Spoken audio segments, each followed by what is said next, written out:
to the Bourbon Nerds Podcast, Episode 8, Beam Me Up, Jim. I'm Cody. I'm Garrett. And we are the Bourbon Nerds. What's going on, Cody? How are you doing? I'm doing pretty well. You know why I'm doing well? Why?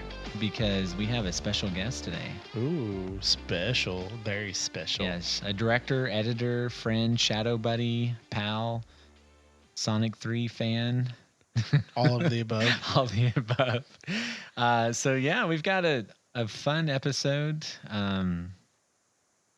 Beam Me Up, Jim. We're going to talk about Jim Beam today. So I'm just going to give a quick high level what we're going to do. So from barrel to brain, we're going to give you a little bit of Jim Beam history. There's quite a bit to learn there.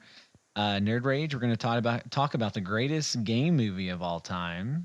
We're going to do our Bourbon Nerd Spotlight with Ethan Adams.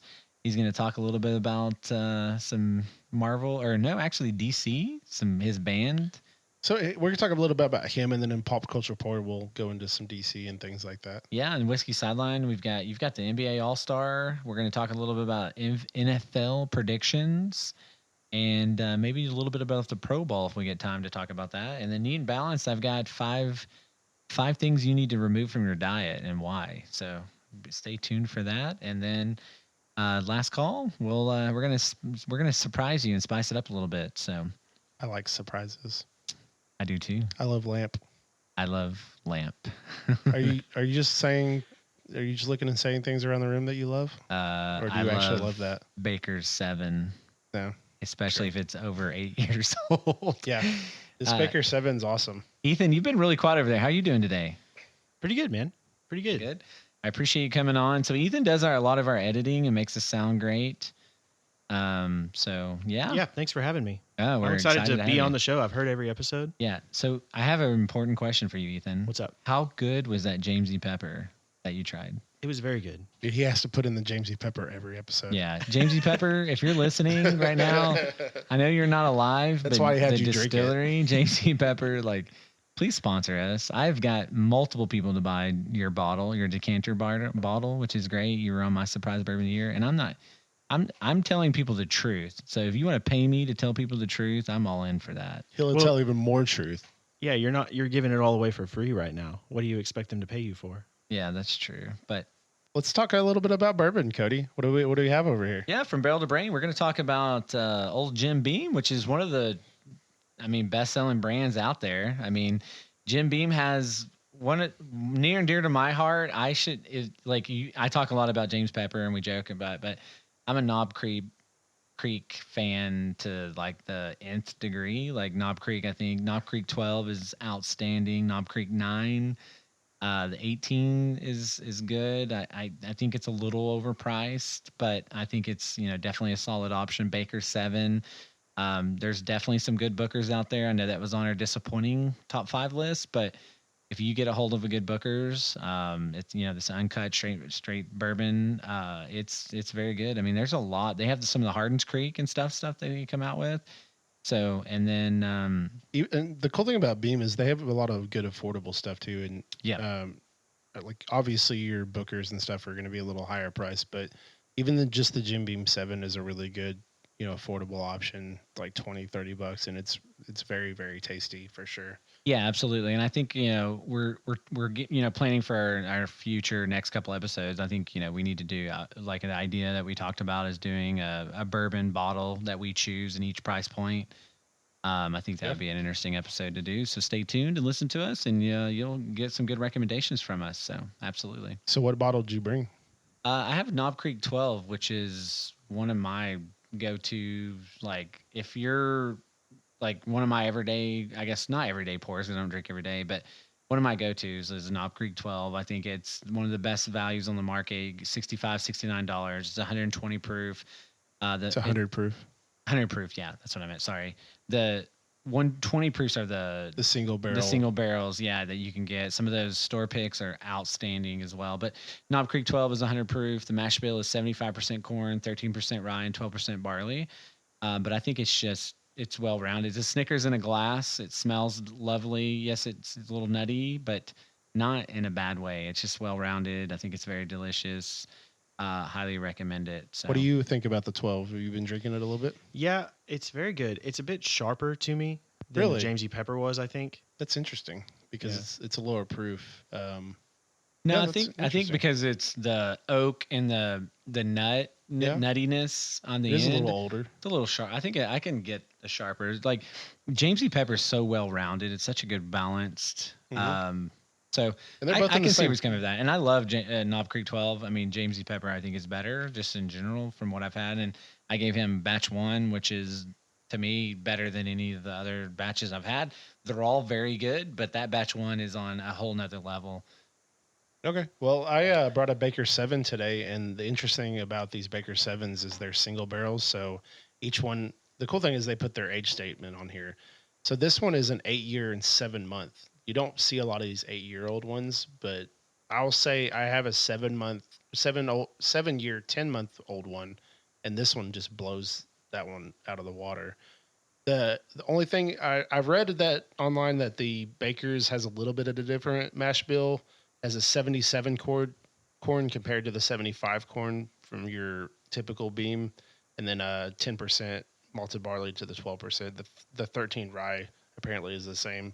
It's only real difference. 107 proof. These are all, like I said, single barrels, so you're going to get some variety, some different things from them. But all the Baker 7s I have been really good. I haven't got to try the Baker's 13, but I've heard that it's pretty darn good as well. It is good. We'll have to. I actually have one. I'm gonna have to. Do they age state the 13s?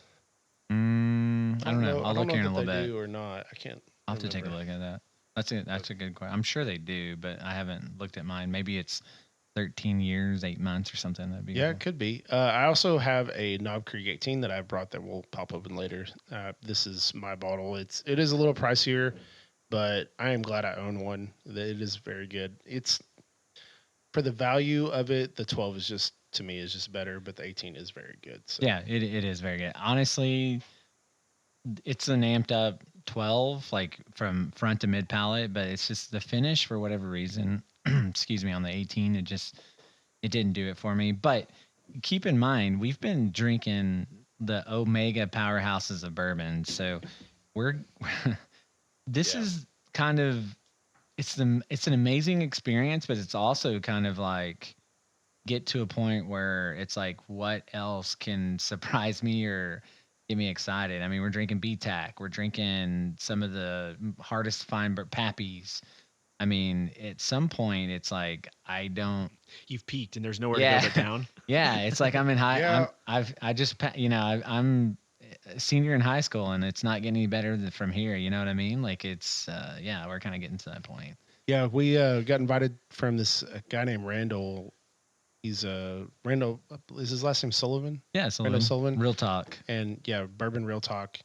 And he's one of the main people for Someone Say Whiskey. But he invited us over and gave us some advice and had a really good long couple-hour conversation with him. And he let us try a lot of amazing bottles that we would have never gotten to try. Yeah, and it otherwise. So it just was so really, really awesome. cool. Sorry, I didn't mean to cut you off. Yeah. Whatever. I'm getting This really mad at guy. that. This guy. He's like, oh, no, it's my turn to talk. My turn to talk. Are you talk? You think I'm you talk- funny? you talk- You think I'm funny? What about me? Do you think I'm funny? Anyways, no, That it was clown. it was a really good. I was doing Joe Pesci there for a little bit, but no, it was a really good experience. Just sitting there talking to him, learning from him. You know, him mentoring us to some degree, right? We look forward to continuing that relationship and hopefully doing some collabs with him. We want to have him on the podcast. We want to do some charity type events. He does one that I'm very passionate about, and suicide prevention. So yeah, that was an amazing experience. I will never forget that. I don't know how much it meant to him, but I know it meant a ton to us, and we got to try a lot of great bourbons. And even if we didn't get to try, just talking with him was just really, it was such a, He's just full of so much information. absolutely. And man, he had a really good Jack Daniel's story. I'm hoping that we can get him on the podcast to tell that whole story. Yep, I agree. So, all right. Well, let's talk a little bit more about Jim Beam. Cool. So we're moving on to From Barrel to Brain. Yeah, we're on. Oh no, did we say that earlier? I'm not sure. We're on From Barrel to Brain now. Okay. You guys did not say that earlier. All right, so we're moving to From Barrel to Brain. Sorry, we're so excited to have Ethan on here. All right. So the Jim Beam Distillery was founded shortly before the end of the 18th century. It was not Jim Beam who founded the distillery, but Jacob and Johannes. I think that's how that's pronounced, Johannes Beam, Yeah, who sold their whiskey under the name Old Tub. The real Jim Beam, in quotations, was James Beauregard Beam, who ran the distillery right before and after Prohibition.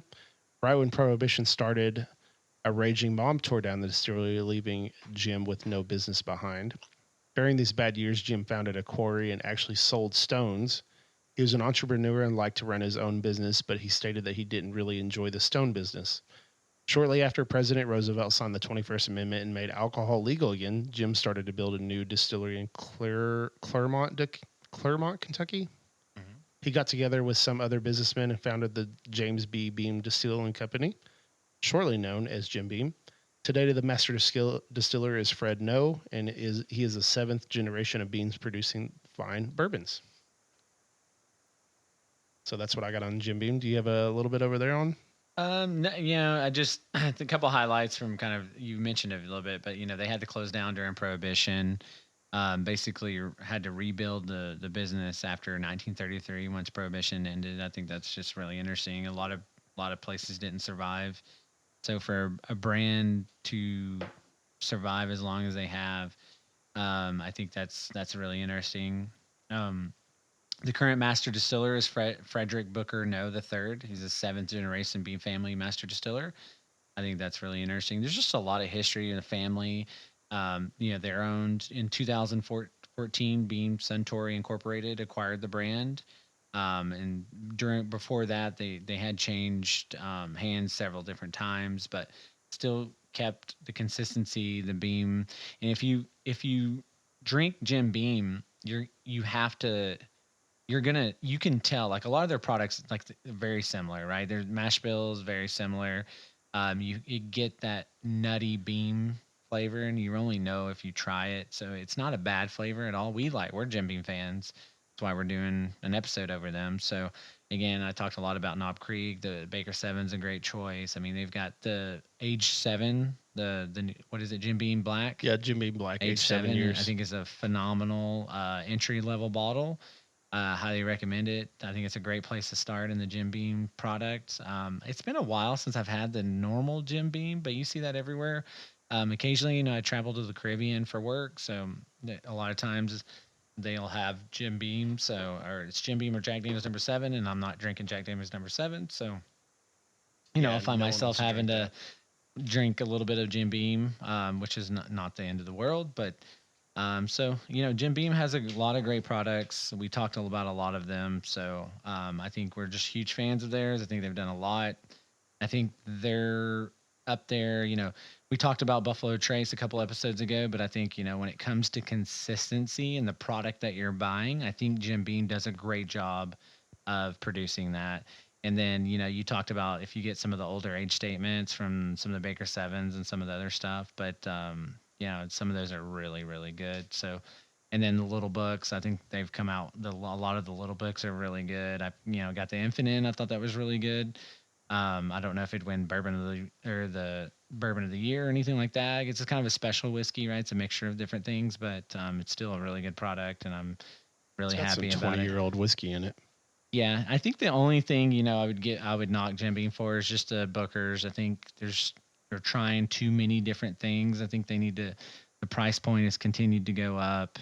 And it's a 7-year barrel proof bourbon. If you for $119, when you can get a Stag Junior, which I know Stag Junior is not easy to find. Yeah. But if you get it from MSRP, it's like 65, and Stag is just so much better. Mm-hmm. And I think it's around that same age. And so it's like, what are we getting? And I know there's a lot of batch variation, and some batches are really good, but I don't know, a 7-year barrel proof. That's the only knock really on Jim Beam is like they have so many bourbons that are affordable. Like you can get the Knob Creek 12. That's a really good. The 9. The 9's $35, and I would put that up against so many different.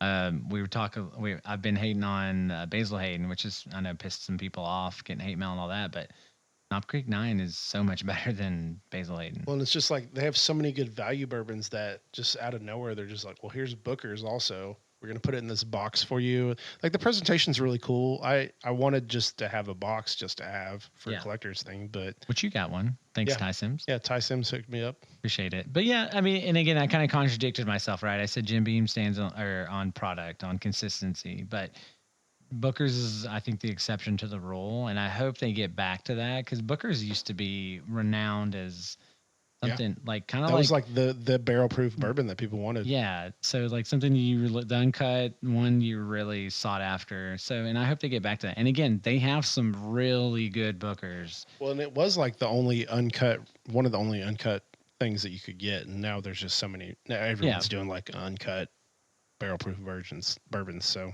now there's just more options and that are debatably better. Yep. Yeah, and again, I think it's well, I don't if I'm going to spend $120 or whatever, or $100 to $120, I don't want to guess if it's good. I want to know that I'm getting a decent product. There's a ton of good bottles in the $100 range. Like there's so many good bottles. And then what I love about, and I hate to go down this road, but Bardstown's coming out with Origin Series, which we talked about in previous episode. Some of that supposedly has Jim Beam in it. Well, The it's 12 supposedly has it's some in Jim the Beam. I should have brought that one. It's in the $50 range, and it's so. Oh no, I'm talking about. Sorry, I'm talking about the Disco 12. Oh, the Disco 12. Yeah, That's the Disco supposed to have 12 Jim has Beam, yeah, Beam has in it. That's probably why I like it so much. Turkey, Jim Beam, and Heaven Hill. Oh, well, yeah. In Heaven Hill and Jim Beam, there's a little similarities in that. I don't get the similar. I'm not a big Heaven Hill fan That personally. nuttiness. There's a. I do want to bit. try the larceny stuff. I haven't really tried a lot Yeah, of the I larceny like. stuff. I'm a big but fan of larceny. Larceny has really gone up the ladder, but we're gonna do a whole podcast episode on that. So I want to go down that larceny road. Larceny Road, Take me home to the place I belong, West Virginia, West Kentucky. Mama Mountain. All right. I think we found the name of our larceny episode. Yeah, maybe. I had a more devious name, but Yeah. we'll talk about that. All right. Anything else to add from Barrel to Brain? No, I think we're good. I think we covered a decent amount of history. All anyway. right. Well, let's move over to Nerd Nerd Rage. Rage. So, in Nerd Rage today, we're going to keep it simple. We're going to talk about the greatest gaming movie of all time. Okay. What do you think? What do you think? I'm gonna default to Ethan. I want to hear Okay. Ethan's first because he was. I talked to the previous episode, which this will come out a little bit later, but I watched Sonic 3 with my daughter, and thought it was really good. Like, laughed a ton. Shadow. I'm a Keanu Reeves. I have a man crush. Pedro Pascal and Keanu Reeves are like two of my man crushes, but. I thought the story was great. I laughed. It was funny. It's corny, but the Sonic movies are all corny, but it's way better than I thought than the other two. And I didn't even realize Sonic 2 was rated as high as it was. And yes, I think they keep getting better. So if you haven't watched any of the Sonic series and you're like, watch the first one, you're like, dude, I'm done with Sonic. No, you should give them a try. I think they continually get better. And I really enjoyed the third one. Not just because I was with my daughter. She enjoyed it. I loved it. Ethan, tell us who your favorite gaming movie of all time. Well, hold on. Tell us first. What did you think of Sonic 3? So yeah, we kind of started talking about this beforehand because I said, in just kind of in passing, this might be the best video game movie I've ever Wait, seen. hang on. Are you ready to crown a winner? All right. Just kidding. That's Go their on. inside joke making fun of me. 'Cause I like to talk about our bourbon that we're drinking, which is what the podcast is really about. But go ahead. Enjoy yourselves, gentlemen. But Sonic 3 was incredible. So when I was growing up, I'm a 90s kid. And the first time that my Amen. parents said yes to a video game system for Christmas was a Nintendo GameCube. I never had a N64 or anything. Poor And the soul. video game the video game that I got along with that GameCube was Sonic Adventure 2, and it was called Battle. But this is the video game where they introduced Shadow as like a character. So this movie was almost a recreation of that movie or of the video game. It was like a very close adaptation, and there were specific shots in the movie that they specifically took from the video game. Like it was a shot for shot remake of the initial scene where they're chasing after Shadow in that city. And I came out of that movie with just like all my little nostalgia heartstrings pulled and just loving every minute of it. They did such a good job showing Shadow's friend Maria and giving more of his backstory than I think the game did back then. But I came out of it just so excited. Like they played the same music from the video game. They introduced my favorite character from the old video game. It was awesome to see. They even went to a little chow cafe. That was awesome. Yeah, I don't know. the nostalgia thing really hit me. You were talking about Ready Player One earlier, but that movie, I came out feeling all those nostalgia strings. Like that movie is really great and it has a lot of really cool video game elements to it as well. Yeah, and we watch movies. I think we have such high like we're talking about that with bourbon. We have such high expectations now, right? In the movies is the same thing. Like we want our socks blown off every time we watch something, but you have to enjoy the little, yes, the Jim Carrey moments if you're a huge Jim Carrey fan, but just in general, I think the movie was well done. I thought the story was good. It was funny. There was multiple different jokes, like for kids, there was jokes for adults. I just thought it was really well done. I really enjoyed it. I was kind of like in disbelief how much I enjoyed it. I was like, man, this movie is really good. Am I like losing? Like, I'm glad when you came in, you're like, because you have no sympathy to hate on things sometimes.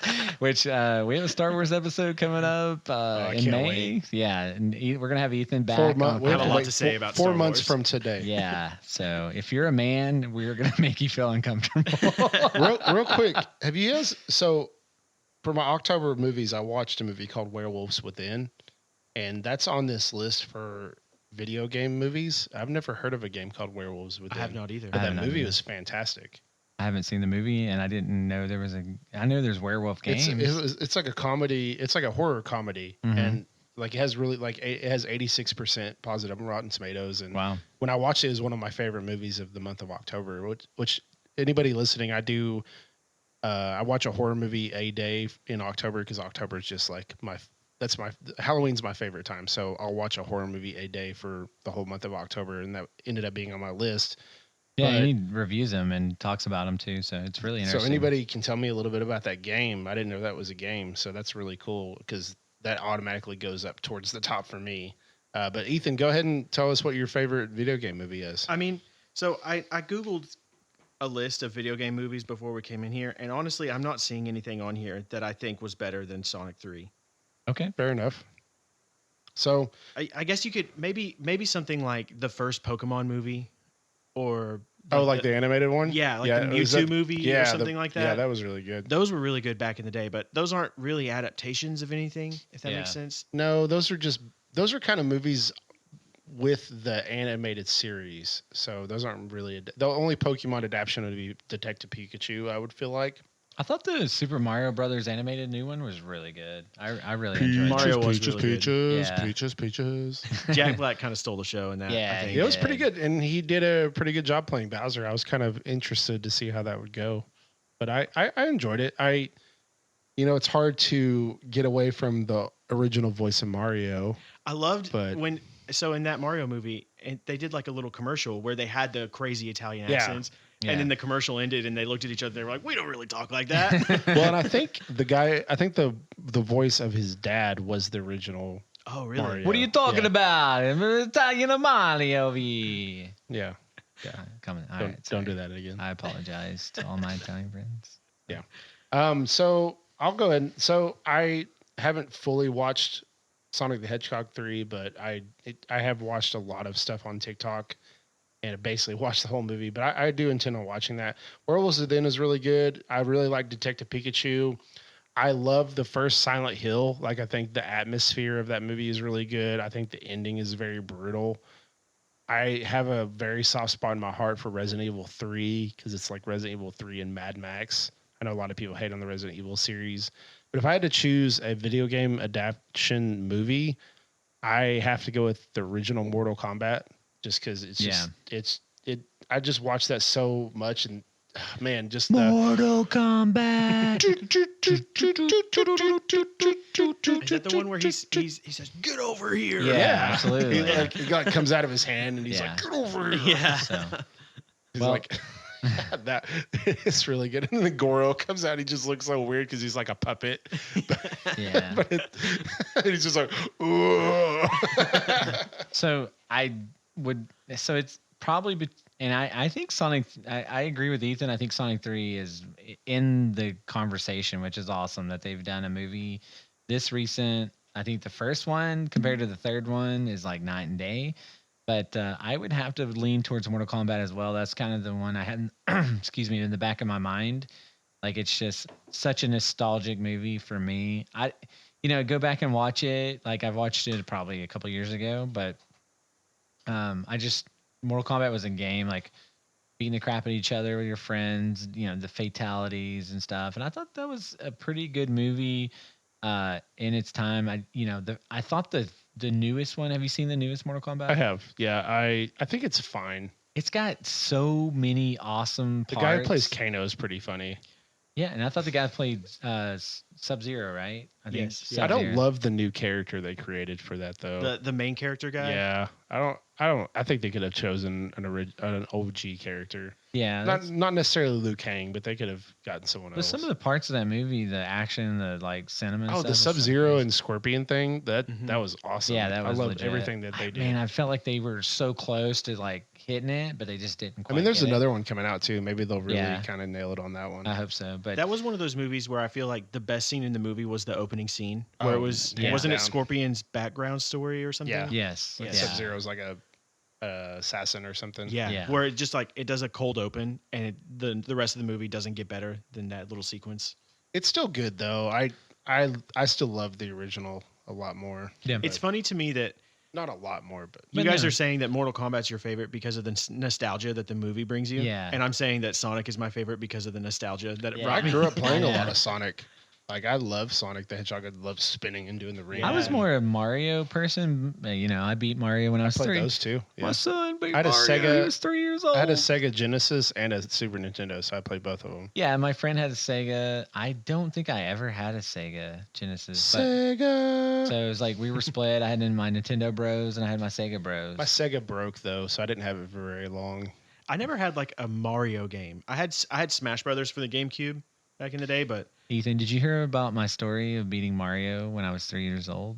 yes, you've told that on this He podcast. edits our I podcast, have. Cody. Okay, I Do you won't want to tell it you. again? No. Just so I everyone don't- I really don't- like hammer it home. I can't wait for his mom to tell us that story at his wedding. I'm gonna invite my mom on the podcast and just my son, his greatest achievement of his life. He beat Mario. He's 3 years old. She's gonna sound just like that, and they're gonna be like, "That's still 100%. Cody." Let's ignore the raising of the child that he's doing.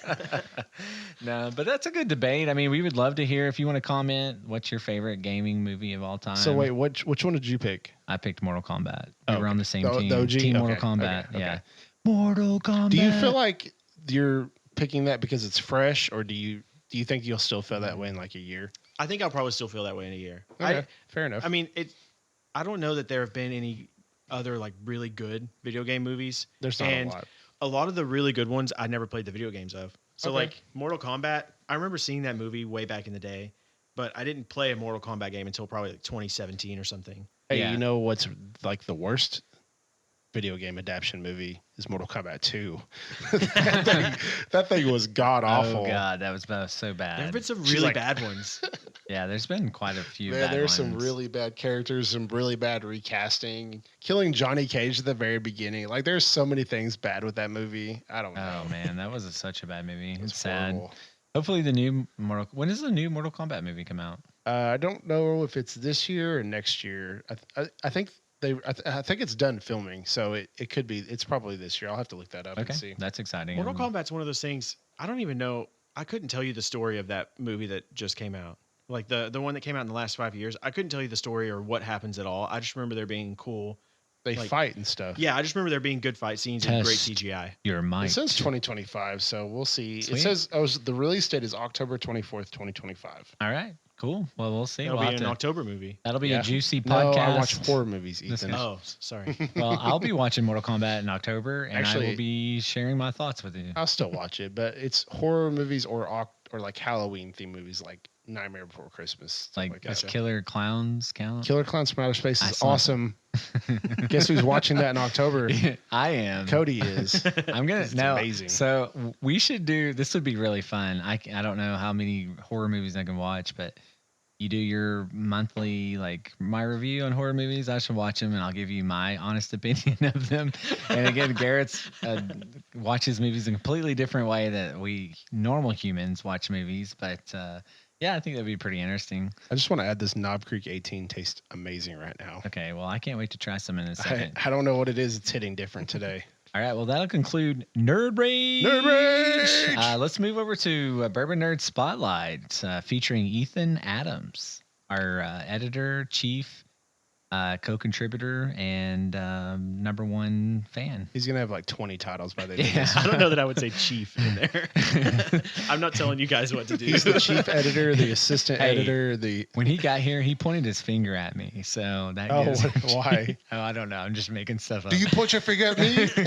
No, it's what? Oh, bite. Do you bite your thumb at me, sir? You guys remember that? Are you talking to me? That Romeo and Juliet with Leonardo DiCaprio. Yeah, I've They seen have, every like, Leonardo it DiCaprio says, movie. says, "I will pull my dagger," and it's a gun with dagger written on the side of it. That's such a goofy movie. But yeah, go ahead and Ethan, introduce You yourself. got the spotlight, brother. So yeah, I started podcast editing for you guys because I think I heard that you guys were starting up the podcast in a group chat, and I just reached out and was like, "Hey, what do you guys like? What are you using? I know a little bit about this stuff," and just kind of got more involved from there. But my day job, I'm a professional drummer by trade. That's what I do. Very good. I play in several bands all around Oklahoma and Texas mostly, but I joined a band last year that actually we went coast to coast playing all across the country. It was really cool. What's that band called? So the band is the Weathered Souls. They're based okay. out of Greenville, Texas. It's like a rock band. Think Southern rock kind of style, but Nice. we're about to start putting out new music this year. And it's going to be a lot different. It's going to be more, the big influence is the Black Keys. Ooh, hey. Yes. Is Hey, that your hey, I favorite love the style Black of music Keys. to drum? Yes, from what I've played so far, I think so. It's either that or my first gig playing drums, I guess professionally, was playing at a Italian restaurant in a jazz combo on Thursday nights for like 4 hours, and I'd get paid, $15 at the end of it. But that was just a blast. That music was so fun to play. I knew a guy that owns an Italian restaurant. He'd probably let you jam some drums in there. Just come set up my drums and start Yeah. shredding. What's Promise. that drummer movie called where? With Miles Teller. Yeah, what's that called? Is that going to be like that where you just go out there and start I getting will all not be crazy doing and that. sort That That's movie a was great really movie. good. That I movie, love that movie. that J.K. was- Simmons is great. I think that was the best representation of drumming that's ever been on the big screen. Okay. You You heard it first by Ethan Adams. I mean, the comparisons are that or like Nick Cannon. So who's your favorite drummer of all time? Favorite drummer of all time. So the music that I tend to lean towards these days is like progressive metal, and I really think my favorite drummer is this guy named Matt Gartzka. He plays in a band. They're called Animals as Leaders, I know them. and it's like basically music for nerds. It's two guitars and a drummer. There's no vocals on anything, nothing. They play to a bass track live. There's not even a bass player in the band, but it's just three guys who are like borderline prodigies at their instrument that got together and made a band. And Gartzka he's insane. I think. Oh, sorry. No, sorry. I was just gonna say I think like 50 years from now, people will be looking back on Matt Gartzka being like, man, I wish you know how some people nowadays will say, I wish I would have gone to see Michael Jackson in 05 when he was doing his last tour. Like people will be saying that about this guy 50 years from now on the drums. Nice. I can't think of his name, but I really love the drummer for Tool. Danny Carey. Danny Carey, yes. I was gonna say that, but I was like, I can't remember if that's him or the guitarist name. I get them kind of mixed up. I don't know why. Yeah, you totally led into what I was gonna say. Like my biggest regret of not going to a concert was not seeing Taylor Hawkins, which is probably my favorite drummer yeah. of all time. Like Foo Fighters, like that breaks my heart even thinking about. It's Yeah. like not seeing Linkin Park to go see Chester, and I had so many chances. I'm like, oh, I'll go next time. I'll go next time. I'll go the next time. Yeah. And it's Yeah, just, don't ever say that. yeah, Very don't do similar. that. I had a guy in like a high school buddy who went to see Soundgarden in Dallas like a year before Chris Man. Cornell died. Dude, And yeah. he asked me if I wanted to go with him, and I was like, yeah, they've been touring forever. Yeah, so they've been we go. touring. I'll go see them next time. Just That song is called, or that movie is called Whiplash, by the way. Whiplash. The J.K. Simmons one. Okay, Great interesting. movie. That I had love Supergirl movie. in it. That was one of my favorite. Which Supergirl? The new one one? from the TV show. Oh, okay. They got the girl from House of Dragon to play the new Supergirl. Oh yeah. I think I knew that. I think it was Lily Aycock. I couldn't tell you her name. I don't know, have but a- that I think have a friend named Whiplash is- Brad Aycock. Maybe they're related. You should ask him. Yeah, Aycock. yeah. His last Aycock. name's okay. Yeah, Brad Aycock. He was, he went to high school together. He's a realtor around locally around here. He's a good friend. He's a good guy. Okay. Used to play darts with him all the time. So me, him, and Tiger. Gotcha. But Whiplash is one of my favorite movies of that year, so I love Yeah. that movie. The story or the scene in that movie where J.K. Simmons throws a chair at him, Yeah. supposedly that's a real story of they kind of flipped it a The little director. bit. So there's like a classic story in the jazz community where there was a drummer. What was the drummer's name? I can't think of it, but it was a jazz band led by a drummer, and he got mad at one of the horn players for playing the wrong line and picked up a cymbal and threw it like a frisbee at this guy. Did he have Well- jazz hands? They all Well, the director based the character of J.K. Simmons off of a teacher he had because he did a lot of music stuff, and so that he was inspired by that. I don't think he got on that level, but he was very inspired by a former teacher that he had. I think I prematurely said that was the best representation of drumming in a movie. You guys might hate me for saying this, but I really think Machine Gun Kelly was he was in a movie where he played Tommy Lee, and he like learned to drum for the movie, and he did a really good job. They did a newer Tommy Lee movie with the dude who plays Winter Soldier. I think of that guy's name right now. but Sebastian Stan. Yeah, Sebastian Stan, which we I were. remember him from The Covenant. You guys remember that movie from back in the day? Mm-mm, They no. were they're all witches who get their power on their 18th birthday. Oh, heck yeah. It's really Is bad, this a but I Disney remember, movie? and he's just like, "Have we ascended?" And I'm like, "Bro, that acting's horrible." Hocus Pocus prequel. But I remember that movie. It starts with Rob Zombie's more human than human, more human than. And so I always love that scene. But yeah, that movie's terrible. But that's the first thing I remember Sebastian Stan in. So it's funny you bring up MGK because my wife loves MGK, and I have just never been the biggest fan of his. But he did do that Lonely Road with Jelly Roll, and I actually really liked that song a lot. Oh yeah, he did that.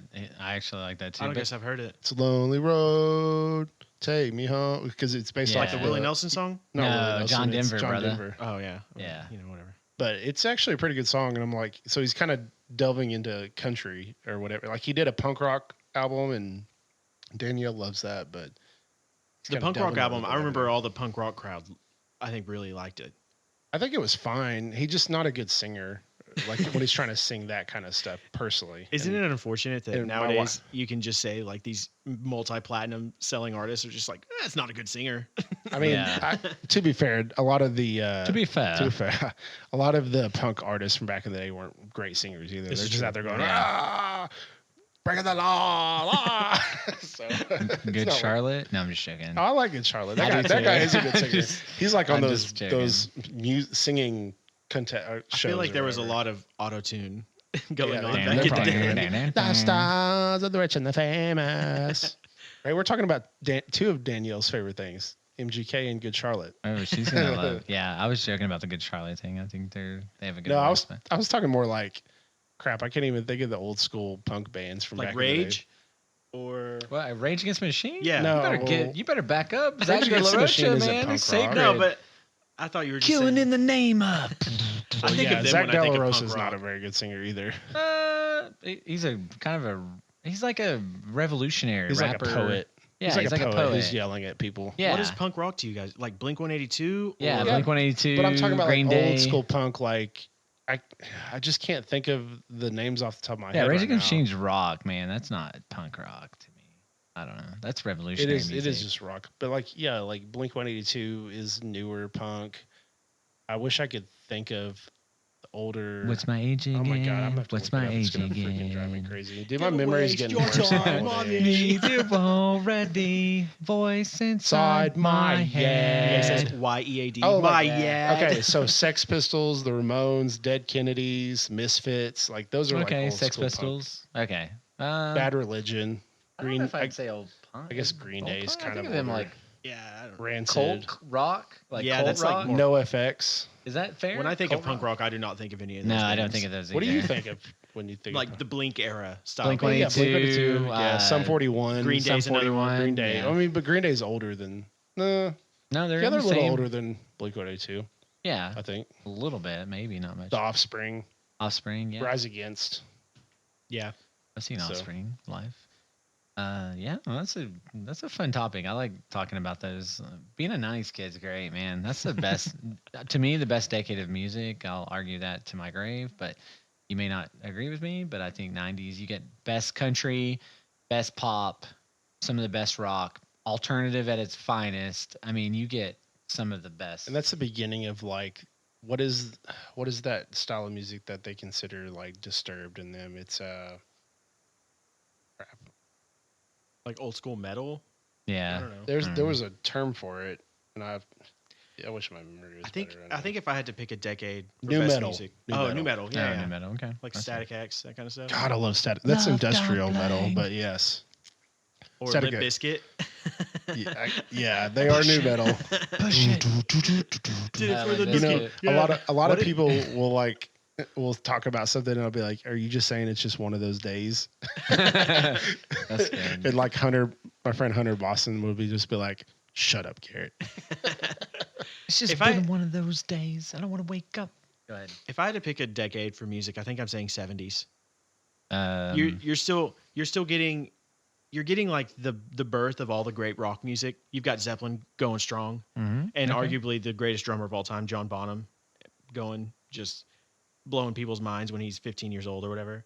You've still got the jazz greats are still going. So like the most American music that's possible, jazz Beatles is still just going strong. The Beatles are going. Mhm. Before auto-tune and crap ruined a lot of music. Yeah. No, that's interesting. 70s is definitely a great time period. I think. I mean, it's a good debate. I mean, Isn't the 70s kind of when MJ started too? Like his grown up career post Jackson 5? I don't know. I'd have to look back. I thought it was getting heated up maybe in the early 80s, but I mean, he's been around for, Yeah. since he was 5 years old. Or I don't That know. was a long time. I don't know. Funny story that I might as well mention it now because you're a music buff. So Yeah, some of his albums did come. A lot of his like Thriller came out in '82, but he did Okay. have like 5 albums before that. So Yeah, okay. my first trip to Vegas, I stayed at the Stratosphere, yes, which I would not recommend to anyone. So we were poor as me and my buddy Justin Dillard, and they had this Filipino like singing band. They just sang a bunch of songs. I can't remember exactly the year. This has probably been 18 years ago, maybe around that time frame. But there was a guy, an African American individual, he was sitting a couple tables across from us, and he had like a bunch of bodyguards and stuff. And we were like, "What? Who is that guy?" And to come to find out, it was Michael Jackson's dad. And Wow. we end up having a drink with Michael Jackson's dad, which is the craziest thing ever. We're at the I don't know why Michael Jackson's dad was at the Stratosphere, but he was, and we ended up having a drink with him and like just very briefly talk to him. So he was very I don't know, standoffish, but the Filipino band that we had met, the really nice girls, I can't remember their name, but they like shout us out every time we went and watched their concert and stuff like that. So yeah, I thought that was just a unique experience of like, why would you ever meet Michael Jackson's dad at the Stratosphere of all crazy. places in Vegas? So, I know there's a lot of controversy around him and how he treated his kids and stuff like that. But I just thought it's the most unique, random occurrence that's ever happened, and one of the most random people I've ever met in my life. Yeah, well, I was at a concert at Trees watching. I'm trying to remember the band. They're very like. They like space stuff. Starset. My gosh, Starset. You ever listen to Starset? I feel like I've heard that band name before, but I don't know that I My recognize it. demons. Very Is this good like band. metalcore kind of? No, they're not metal. They're pretty rock. Samsonite. Samsonite. Man, I was way off. I was there watching their concert, and I guess this was super uncommon there. But I turn around and I see the drummer for Pantera. What's his name? Vinnie Paul? Vinnie Paul. And I'm just like, why the hell is Vinnie Paul hanging out at Trees? This is super random. But That's a I guess legendary venue. That's but like I was like, I was told it wasn't very. But I turned around, he's just standing behind me, and I'm like, this is so weird. And I guess they said it wasn't very uncommon. He loved going to Trees, and that was cool because it was right before he died and stuff too. So Yeah, I got to that's- actually like run into him before he died. But I thought that was kind of a cool little run-in, especially at a Starset concert of all concerts. yeah, that's random. You mentioned briefly Danny Carey earlier. Yeah. I've always heard that one of the best places to run into Danny Carey is, I guess maybe they're based out of New York or he's always lived in New York, but he's a huge New York Giants fan. And I think he's a season ticket holder and travels to games. So like there's a non-zero chance that if you ever go to a Dallas versus New York game in Dallas, or if you ever travel up to the city or anything, you might run into Danny Carey up there. That might be why Tool has very few albums that they release every 10 years. They're like, well, when the Giants are good, we're going to release an album. And so It finally makes like, sense. oh, Super Bowl, here we go, baby. Yeah. Speaking of Tool, I used to get I don't know if I mentioned on the podcast or not. I used to go to sleep to Ladder Lawless. That was like Lateralis, Ladder. My favorite Tool song is one that's not very talked about. It's called just H, and it's he basically wrote that song for his son, but it's just like and just like it's such a good song. I love that song. Yeah, so much. I would love to go watch Tool. That's kind of a band that I've pushed off. I saw them in like 2000 whenever they did the 10,000 Days tour, and it was okay. It was just like a laser show, and Maynard kind of just hangs out in the back. Yeah, of the here stage he's not very social. I think Tool has done a very good job of driving up their demand because they tour like once every 10 years or something. Yeah. So when they do tour, they play arenas and it sells out fast. And you get to see like all his bands because it's like Tool featuring a Perfect Circle and featuring Pucifer. Mm-hmm. So it's just like you get to see. He's just like play. He's like, yeah, you can pay me to play 3 different shows. Yeah, that's cool. I like Perfect Circle as well. Yeah, Perfect Circle is great. Yep, absolutely. All right. All right, so what are we on to now? I don't know. Are you done, Ethan? You got anything else for that? No, that's it, man. Okay. I think so. Well, we have All right. all discussed all of Ethan's life. I got to That nerd little out on bit. drums for just a little bit of I a second know, there. man. Hey, man, It's good. nothing We're wrong running with out of time over here. I'm just checking. We're gonna move over to Whiskey Sideline. So you want to start with the NBA All Star? You've got some juicy topic to talk have you guys about. heard that the NBA All Star has changed a little bit? I heard from a guy named Garrett. Yeah, that's I me. I have not heard from That's a guy me. named That's Garrett. this guy. I'm wondering if he'll inform me. So here's how it's going to work now. And I don't know how they're going to separate them, but apparently it's going to be 4 separate teams of 8 players, and they're going to play like a Final Four. Oh, a tournament. Yeah. That's pretty cool. Is it though? I don't know. I guess it's a little interesting. different. Maybe Yeah, it's if you don't- interesting. Okay, say that one more time. I don't 4 know. teams of 8 players playing like a tournament style. And then they picked All Star people. Well, I don't know how they're going to pick the teams. I don't So know is if the it's going team to be that 4 wins the captains. Final Four the All Stars? I guess. Is That- everyone that's on one of those teams considered an All Star now? Well, they're all stars, but they're just going to play. I don't know if they're going to do. I don't know how they're going to do it. Dude, I wish they would pick the best players, and then you only get to call yourself an All Star if you win it. Yeah.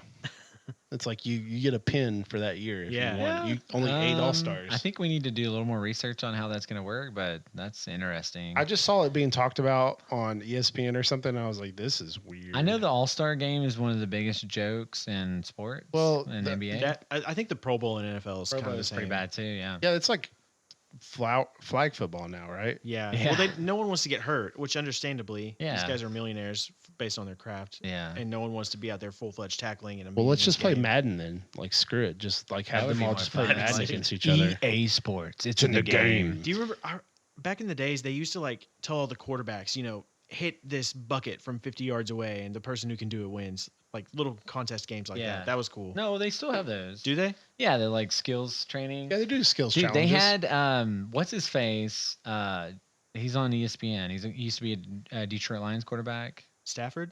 No, he's on ESPN. He's in Dan Orlovsky? yeah, during Lasky. He actually went out there and he threw some of the actually hit some of the skills challenge last year. It was awesome. You should go back on Really? YouTube. It's really cool. Like because I think he's becoming a really really good announcer. He challenges. He gets in it with Stephen A. Smith, which.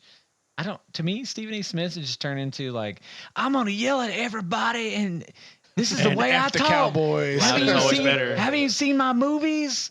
But, like, This is how I talk. So going back to the NBA thing, when are they going to hold this thing? It'll just be the same time as the All-Star NBA All-Star weekend? game. Like that's the NBA All-Star weekend. Oh, okay. but how do they select the teams? I don't know if they're gonna have captains or if they're gonna separate them. I'm not So really they're sure. gonna. Oh, maybe they're gonna do like 4 teams, captains and then they pick.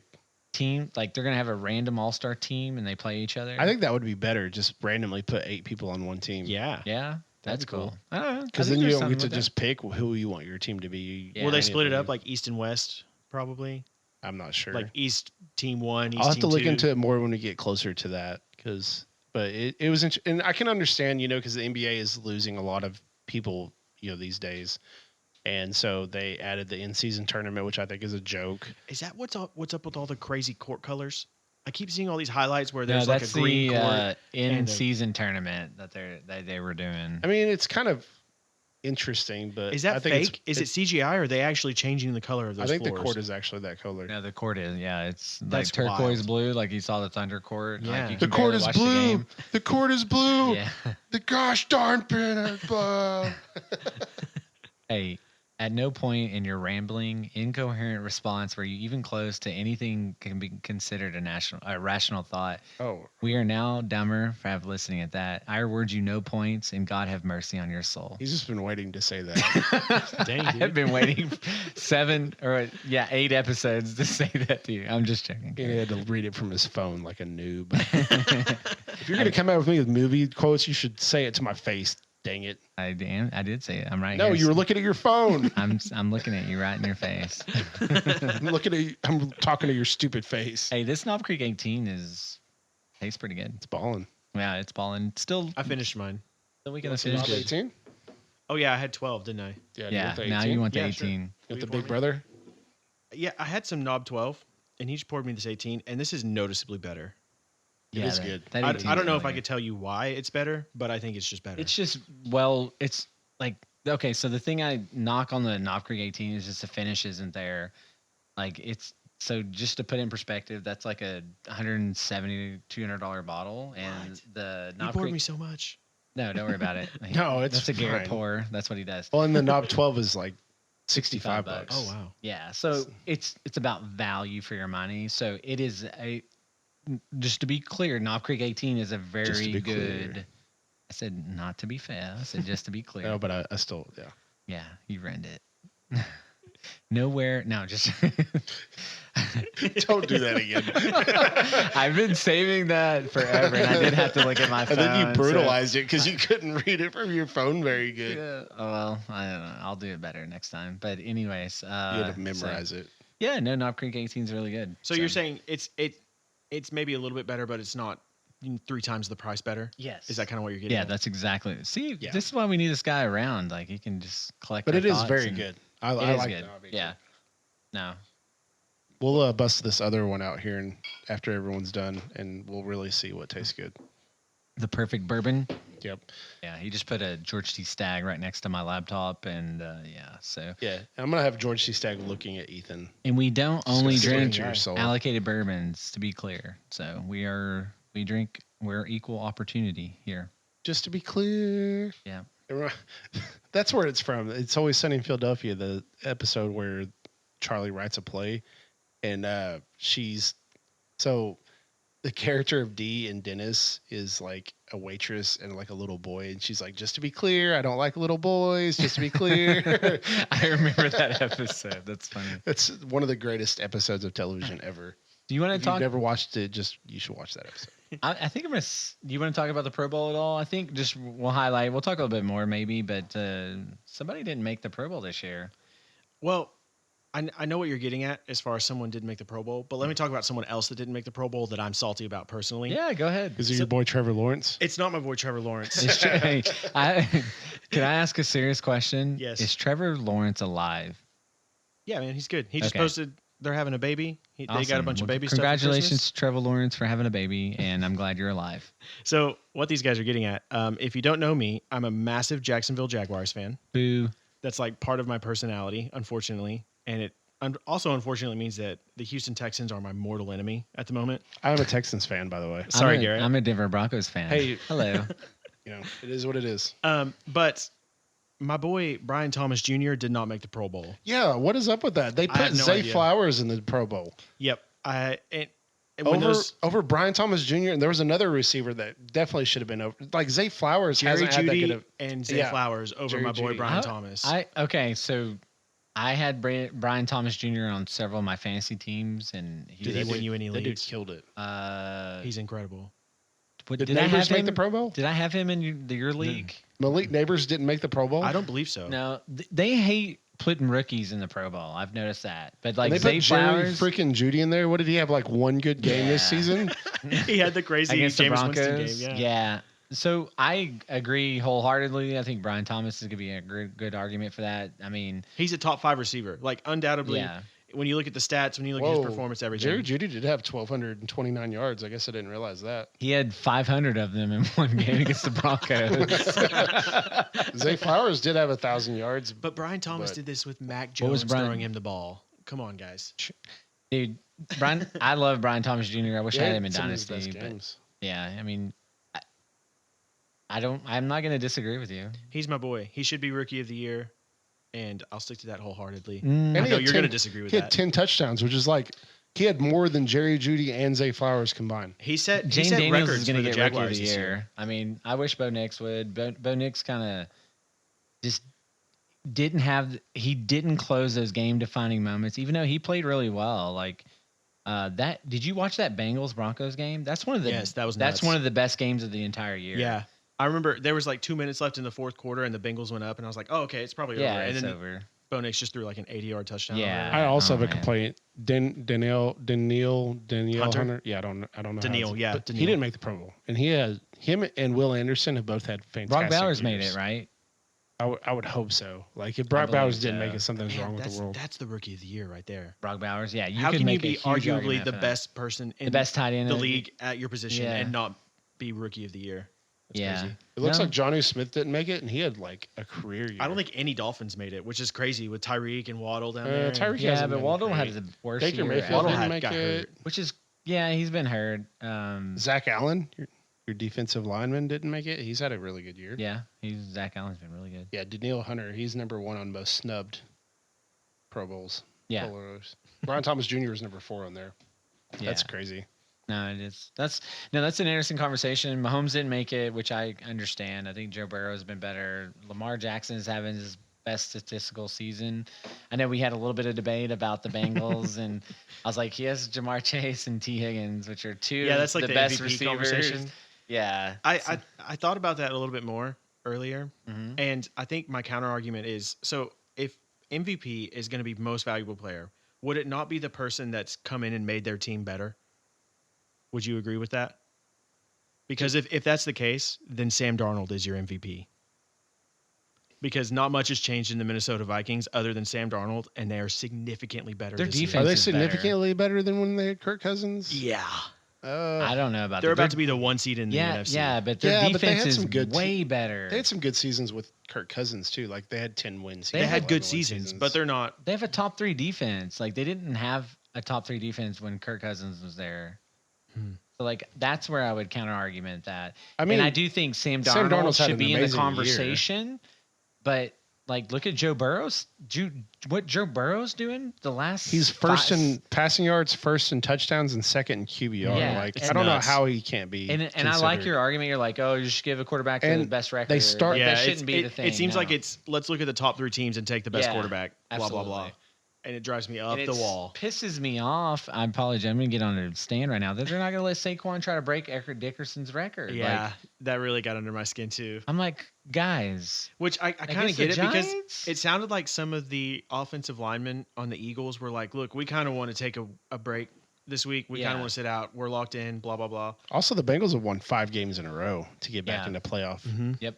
Trying to get back in the playoffs. But if you're going to try up to to the throw Broncos. Saquon out there to get the record, he needs like a little over 100 yards, right? He's like 100 exactly, I think. Like How are you- 102, 103. Yeah. If half of your offensive line is opting to rest for the week, are you really going to throw Saquon out there No, to try to get 100 you're not. yards? I mean, because The- you're looking to win in the playoffs. the yeah. only argument is they're playing the Giants, so Yeah, it would have it's been against it would his have been team that he nuts hates, to yeah. break the record against your old team and say, "F you guys." Because I've watched on TikTok, they're releasing a lot of those videos of the Giants conversations. like that was saying- on Hard Knocks. Oh, It's was it on incredible. Hard Knocks? There was an off-season Hard Knocks where they followed the GM of the Giants when he made the decision to not pursue Saquon. He's like, nobody's going to pay that. He Hey, was- success is the sweetest revenge. There's like a GM assistant who sat down one day and was like, "Are we sure that Saquon's not going to get this much anywhere else?" And the guy's like, no chance. We're gonna go with Daniel When I Jones. remember seeing the other guy about to walk in, he's like, look, if Saquon goes, we're gonna really regret that. That was Like, the it's owner. That's the owner of the Giants, John Oh, Maher. He's like, wow. if he's an Eagle, I'm really gonna lose sleep at night. And then he just ran straight to the Eagles and is breaking records. Yeah. Like having a one of the best seasons of a run back ever. That's Yeah. crazy. I wish I would have He drafted him looked in my fantasy revitalized, league. man, just doing like the Mhm. backwards flipping over people. And Yep. like, it's nuts, man. Saquon looks So amazing. Ethan, who do you think MVP should be this year? Who do I think MVP should be? Mhm. Josh Allen. Okay. I don't think it's close. I think it's closer than you think. We we had this debate a couple of 2 episodes ago. So I remember hearing y'all's debate Mhm. about like the stats of him versus Lamar. The difference is how many games has Lamar sat out the fourth quarter because his team is so far ahead? He's stat padding in those quarters where Josh Allen is not because he's blowing out the Jaguars 52-6 or whatever. I think it should be Josh Allen for sure. I mean, and I was saying, who else has ever thrown and caught a touchdown in the same play? Marcus Mariota did that. Oh, did he really? He Yeah. threw a pass and it got deflected, and then he caught the pass. And Oh, ran I to do the end remember zone. that. Yes, Yeah. I do remember that. So yeah, two guys in history have done that. There might be more. I don't know. I feel like there was another one where like Peyton Manning or someone like threw it, got tipped, and he caught it. I have to look back on that because I always remember like the really slow quarterbacks trying to run. That's funny. No, I mean, I wouldn't be upset seeing Josh Allen get it. I mean, it's hard to argue. I mean, again, Lamar's having the best statistical season he's ever had. He's already a 2-time MVP. So, again, you get MVP. What do they call it? Fatigue. Yeah. You know, with the Michael Jordans, LeBron James. You can give them all the MVP awards you want, but until they start winning in the playoffs, it's not really going to make a crap. Yeah, and then Patrick Mahomes continues to do that.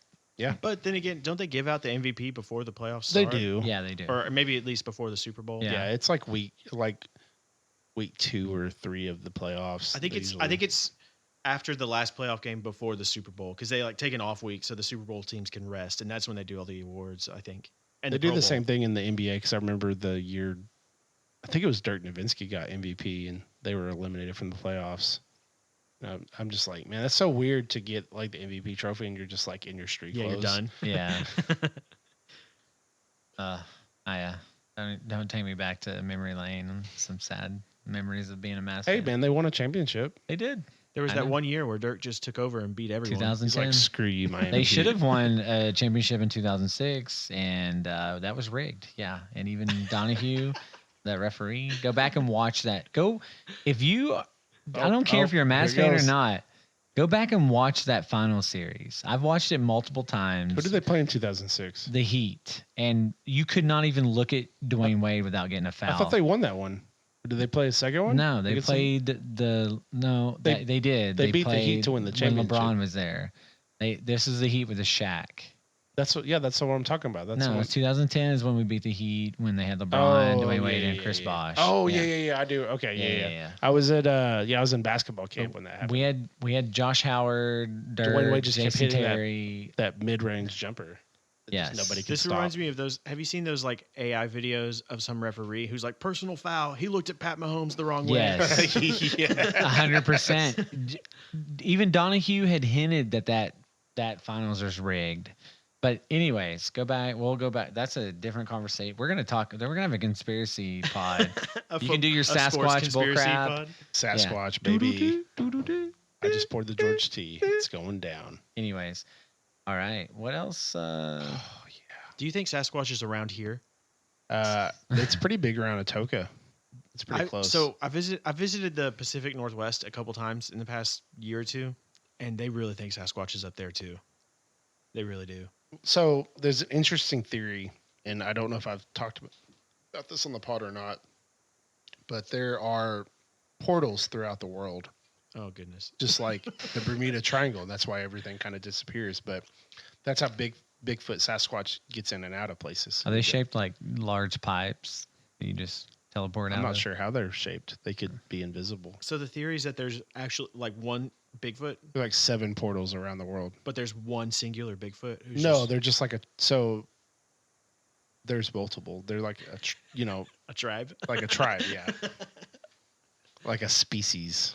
Bigfoot species. I mean, it would be a species. All right. Yeah, we're it'd getting be off its own track. thing. Do they live forever? Why have there never been any remains? Are they stuck in the portal? Because they fall. I don't know. They fall into the portal All when right, they time die. out. Let's get back on track here. We're This still is in fun. Whiskey This is fun. Sideline. Let's talk about NFL Super Bowl predictions. Who do you guys think's gonna? I've been talking about mine for months, so I'll go ahead. Team and, referee, Chiefs. Yeah, No, no, I'm gonna just go. kidding. I guess I'm gonna continue with Detroit Lions and the Chiefs in the Super Bowl. Unfortunately, it breaks my heart. to say Lions, that. Bills, baby. Come on. So Lions Bills would be, I think, ideal, or maybe Bills Vikings would be just as good. Man, if Sam Darnold makes it to a Super Bowl, that'd be That'd be nuts. That'd be sick. wild. that would be nuts. Unfortunately, I think it's been decided for like the past year and a half that it's going to be the Chiefs. Yeah, and who else? Chiefs, Lions. No, the Chiefs to win it. Okay, but against who? Name a team. Doesn't matter. Detroit, Sure. Dallas Cowboys. No, I'm just kidding. Detroit has such a nice like Cinderella story Philadelphia. that I think the NFL. I don't know. If we're sticking with the conspiracy stuff and the NFL is planting all of this and making Yeah. it happen, it's definitely going to be Detroit versus Kansas City. Kind of like when Drew Brees beat Peyton Manning, and I lost so much money that Super Bowl. I was like, "There's no way that everybody loves Peyton Manning." And Was then that it's the like, year they came out and they Hurricane did Katrina? the surprise onside kick at the very beginning of the game? I think the Saints did that the I year that think- they won it. Yeah, I think To start the game off, they did a surprise onside kick. Yeah. And just took the I think ball. the Saints deserve to win one though. Like Drew Brees deserved to win. At I least don't one, though. disagree with that, but I don't think that team was better than the Colts team. And I was like, "There's no way the NFL is going to let the Yeah. Colts lose." Peyton Manning's like the man child of NFL, and then they were like, "Tom Brady, we love you.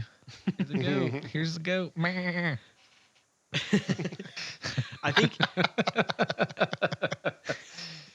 man, if the Here you go. Got him. if the Bengals are able to sneak in the playoffs, they're like a sneaky contender team. I don't think. I mean, they've been there before, and they Oh, have yeah. all the talent in the world. Yeah, they're just so dangerous on the offense. I don't Yeah. know that any Holy playoff crap. team is going to be like, yeah, let's take the Bengals first round. You No, know? This is for so sure. good. I hate you right now. This is so good. Yeah, but Did you pour anyways, some Stag? Yes. Georgia cheese stag, the perfect bourbon. So good. The marketing on that bottle is maybe some of the best marketing I've ever seen. His face on the back of it. Yeah. I love that. Well, a lot of their stuff has that. Really, I've Yeah. never Actually, seen anything like that the before. handy. Grab that handy. The handy has the same thing. I think No, it doesn't have his face on it doesn't have the face. Yeah, I on it? don't see it. No, Oh, I thought all their antique collection had that.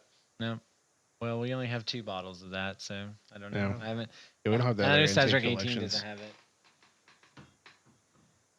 All right, well, let's move over to Oh, pop the William culture Lou- pour. The William Lou Weller does have. Yeah, it does. Yeah, that's Agreed. what it is. My dream Sorry. bottle that I haven't had. Yep. Now let's move over to pop culture pour. We've got a lot to talk about the DC universe, which It's popping you're, off, you're dude. a big fan of. Yes. Ethan, who is your favorite DC character? Superman. Oh, that was really quick. It's very close between Superman and the Flash. Oh, Danielle's favorite all time is the Flash. She actually just got done rewatching the I- whole series. I love the Flash. I think if you did like a cage match of any superhero of all time, the Flash just dominates everyone. I don't think it's close either. Even Superman, because Yes. Superman can just like see him. Flash, man, he can just like go through stuff. He can change. Superman's like a cheat code, though, man. Yeah. How do you that's feel true. about what's his name playing the Flash? What's his name? The newer, I don't even remember his name. Ezra Miller. Miller. Isn't he done though? Oh yeah, Yeah, they're all I done. just wanted to get Did that. he kidnap someone or something? Allegedly. Allegedly, this Kid dude. had like a 13-year-old kid. Yeah. Rough to say the least. We're moving on. All right. I just felt like it was. What did I tell Danielle? It was almost like the Flash with autism. I mean, I don't think it was almost like that. It's just like, I mean, that just kind of seems like, why not just get Grant Gustin? Like, he does such a great job on the Yep. show. Like, I don't know. Yeah. Ezra Miller is just a weird dude. He hasn't He been is good at very anything. weird. Man, dude. they finally made that Flash movie, and it was just everything that I did not want out of a Flash movie too. Hey, we did get Nicolas Cage as Superman, and I was super pumped for that. That was cool. Did you know that was a real thing? Yeah, the movie that didn't happen. Yeah, with Yeah. the giant spider and everything. Yeah, that would have been horrible. Have you ever seen that, Cody? I feel like you're being silent during this part. Superman, Nicolas Cage in the Superman, I guess not. directed by Tim Burton. There was supposed to be like a Superman equivalent with the George Clooney Batman, and they casted Nick Cage to do it. And there's like, I don't know, there's a costume test they did, Yeah, something yeah. like that. where they have Nick Cage in a Superman outfit with his long flowing hair behind him. Oh, that's Yeah, because awesome. he was doing Con Air. Con Air and stuff. Yeah, Yes. beautiful hair back then. And the Superman suit looks crazy. It doesn't look anything like a normal Superman suit. But it was Tim Burton who was trying to do a whole Tim Justice Burton League. directing. I think Superman. Batman's probably And my favorite. It was written by Kevin Smith, and so Kevin Smith likes to talk about this story, and he says, he loved the Superman. He's a big comic nerd, so he was thrilled to be able to write it. And the producer came in and was like, "Can you add in a big spider?" And he's like, he doesn't ever fight a big spider. And so he's like, "Sure, yeah, I'll throw that in there," or whatever.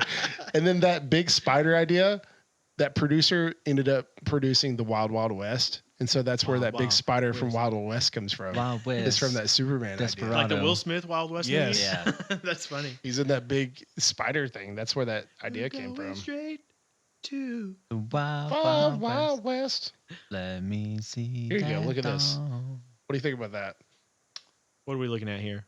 He looks like Tom. Oh, we're looking at Hiddleston. Nick Nicolas Cage in his Cage Superman is in outfit. Superman It looks costume. like Tom Hiddleston. Like Why is it so overweight. shiny? It looks like it's, I don't know, metal or something, or latex. I don't know, some kind of shiny. It looks like he's wearing a gymnast outfit. You know. I mean, if Joel Schumacher directed this, he would have added nipples, but And I feel like you can see a bunch of his chest too. yeah, it is weird. Like, there's a lot of red up on top there. I don't know.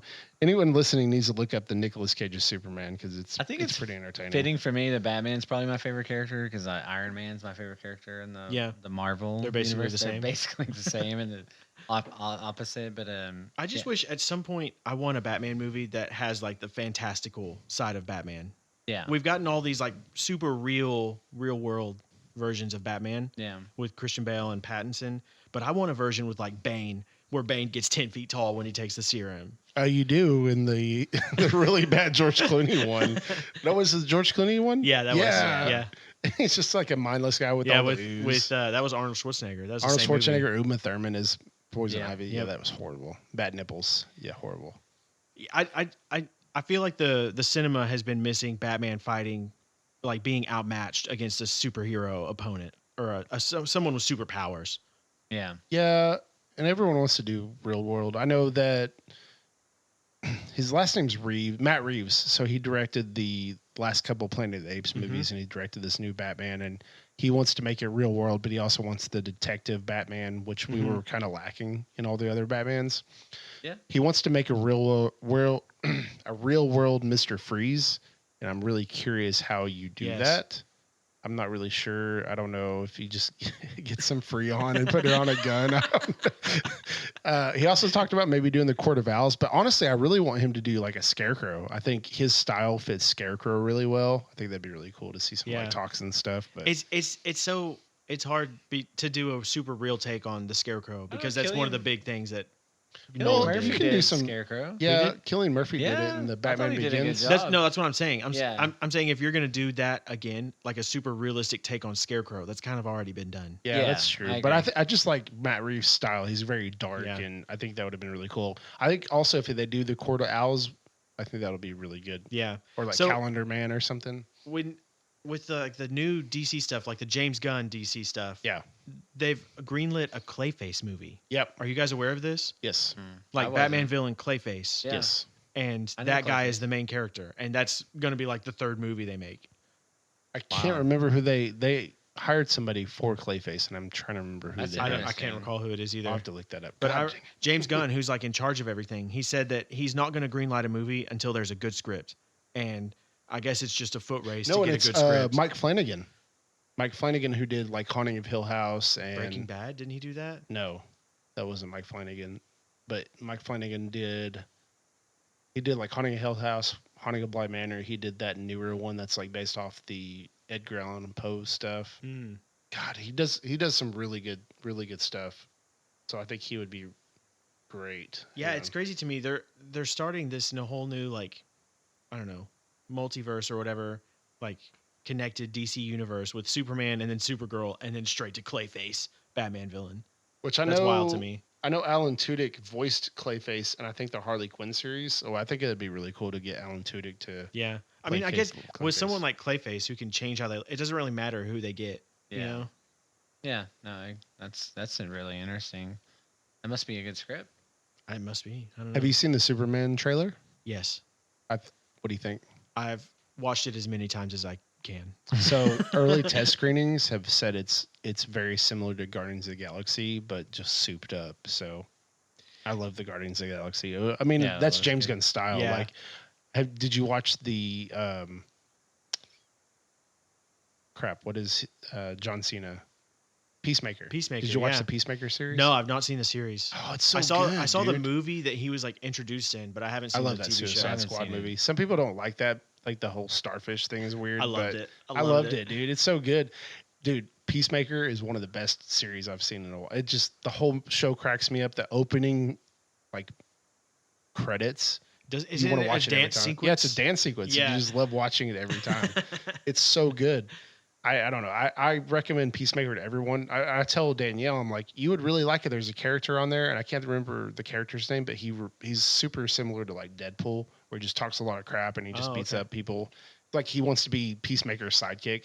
And then they have the greatest like ending scene where it's like the actual Justice League shows up and he just talks crap to all of them. He's just like, go F a fish.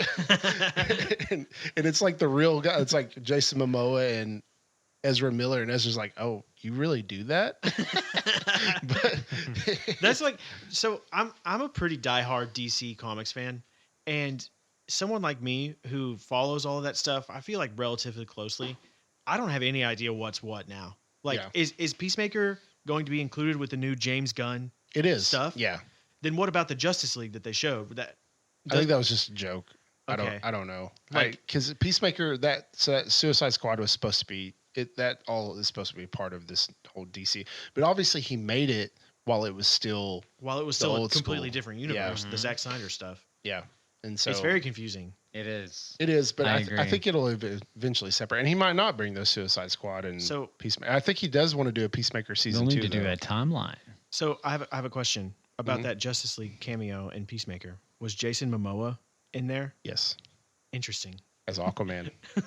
That is interesting. Yep. What is Jason Momoa going to be very soon? Oh, he's going to be Lobo. Lobo.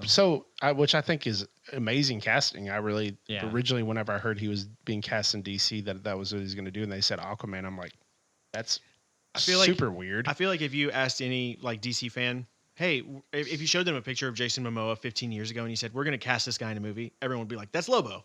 Yeah.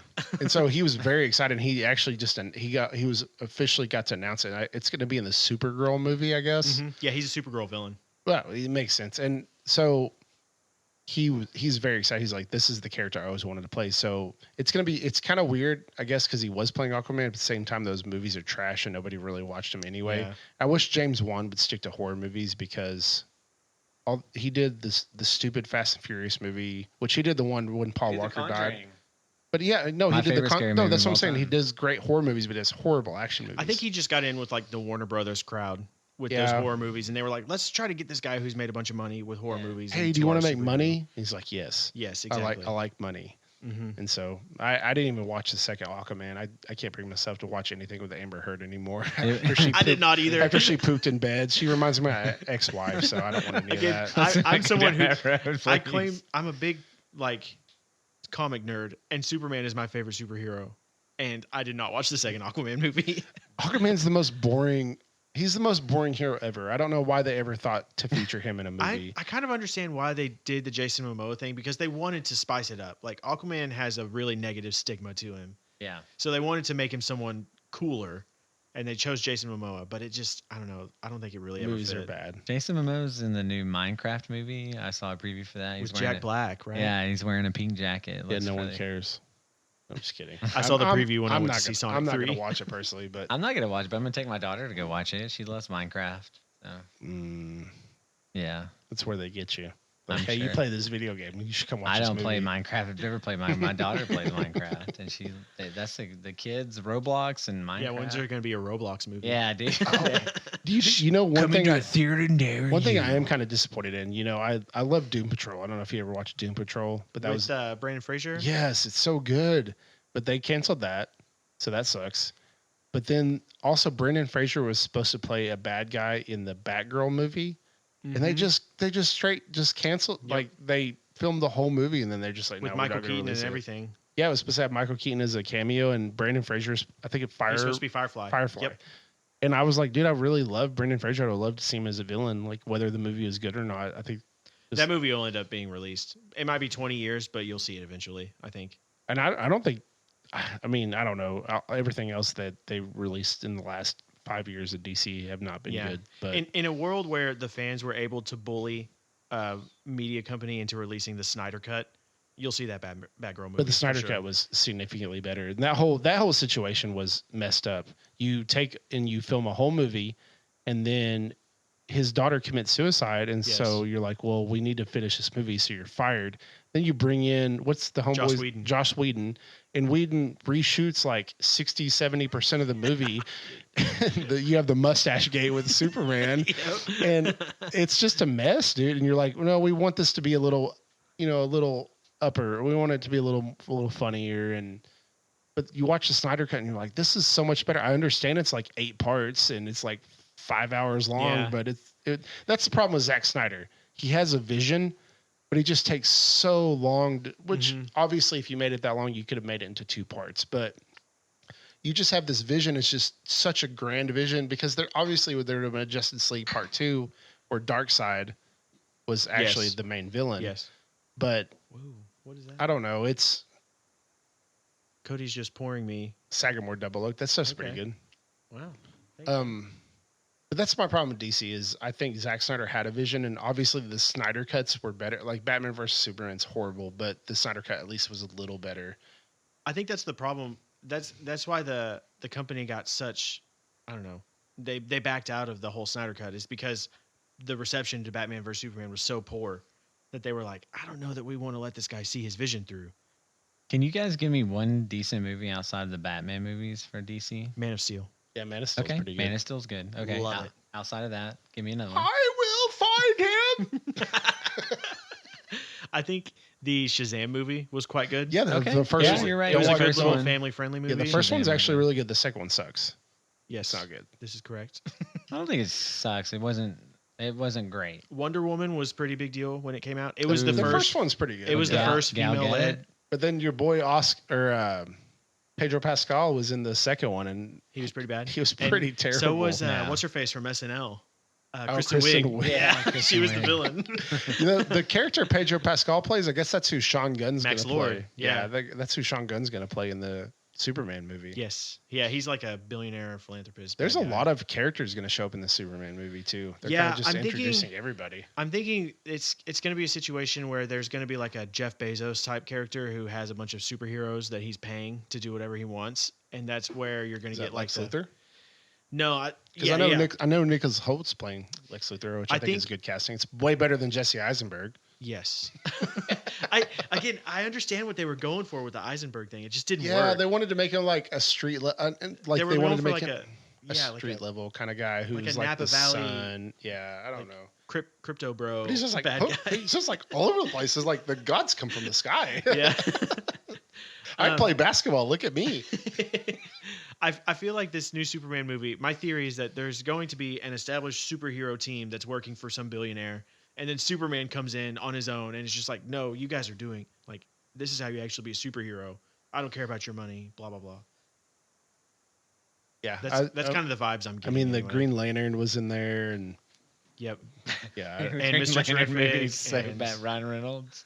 What? What? Wasn't Ryan Reynolds a Green Oh, Lantern? he was Green Lantern. Yes, back he in the was. day. Yeah, oh my Yeah. god. There's going to be a Green Lantern in the Superman movie, is what we're saying. Okay. Yeah, it's the old school. I don't remember the character's Guy name, Gardner. but they do With the the bowl chili cut. bowl and everything. Yeah, With the bowl cut. It's Yeah. so, like, it's iconic for that character. You have Yeah. to have a bowl cut. people are like, "Oh, he looks ridiculous." I'm like, "Oh, but he looks just like the guy in He the comics." looks Yeah. exactly like the guy. in the 100%. comics. Yep. And people don't respect that. They're doing, enough. oh, man. Which he played TDK, I think, in the Suicide Squad movie.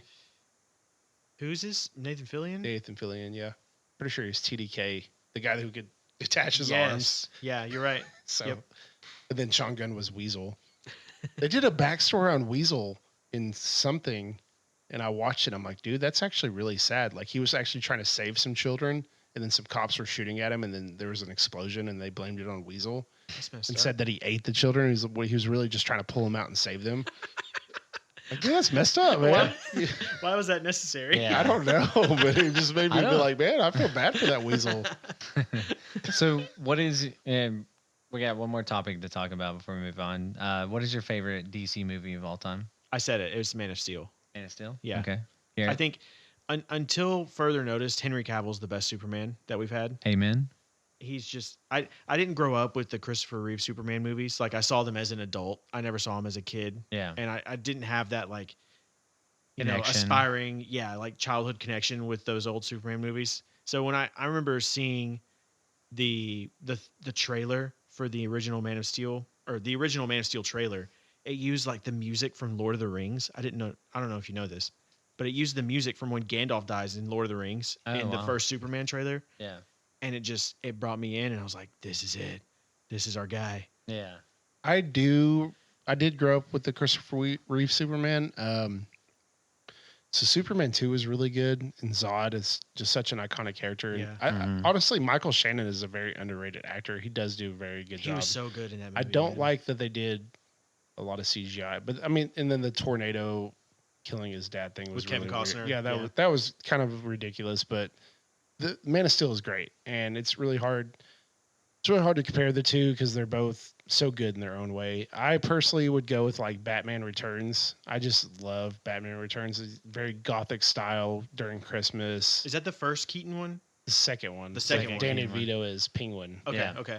Very, very good. And, Catwoman, Mhm. Michelle Pfeiffer. Is that Yeah. Pfeiffer. Michelle Pfeiffer, Pfeiffer. as they say in Key and Peele. Yeah. Yeah. And Jim Carrey is Ace Ventura. No, yeah, that's it. Well, that was Batman Riddler. Forever. Oh, okay. Yeah, Okay. Where he okay. played. Batman But Forever. I thought Jim Carrey did a good Riddler. He was pretty good as Riddler. And then Tommy Lee Jones sucked as Two-Face. But that was Joel Beside the Schumacher. point. That's different than Tim Burton. Oh, he's So Tim Burton Different. only did one He Batman did movie. two. He did Batman. He did the two Michael Keaton ones. So he Okay. did Batman and he did Batman Returns. Then they wanted to sell more toys and be more kid friendly. So they hired Joel Schumacher and he added bat nibbles and Val made- Kilmer. yeah. So Val Kilmer was in that one, and then Is that the one with Nicole Kidman too? yes, With like the love interest. yep, side Nicole story? Kidman, Yeah. and then they had Tommy Lee Jones and he had Drew Barrymore as one of his girls, and I just think That's right. Tommy Jim Lee Carrey. Jones' like outfit, like his little makeup and stuff was Well, really The bad. purple. he was pretty. on his Yeah, face, yeah. He was Just like- pretty over the top on his acting too, though. He was pretty out there. Yeah, he was. I don't know. I'd have to go back and. But I then, remember him being. but then he did Batman and Robin, Mhm. and they really wanted to sell toys, and they actually wanted Patrick Stewart to play Mr. Freeze, but they go, no, we want Arnold Schwarzenegger because he'll sell more tickets.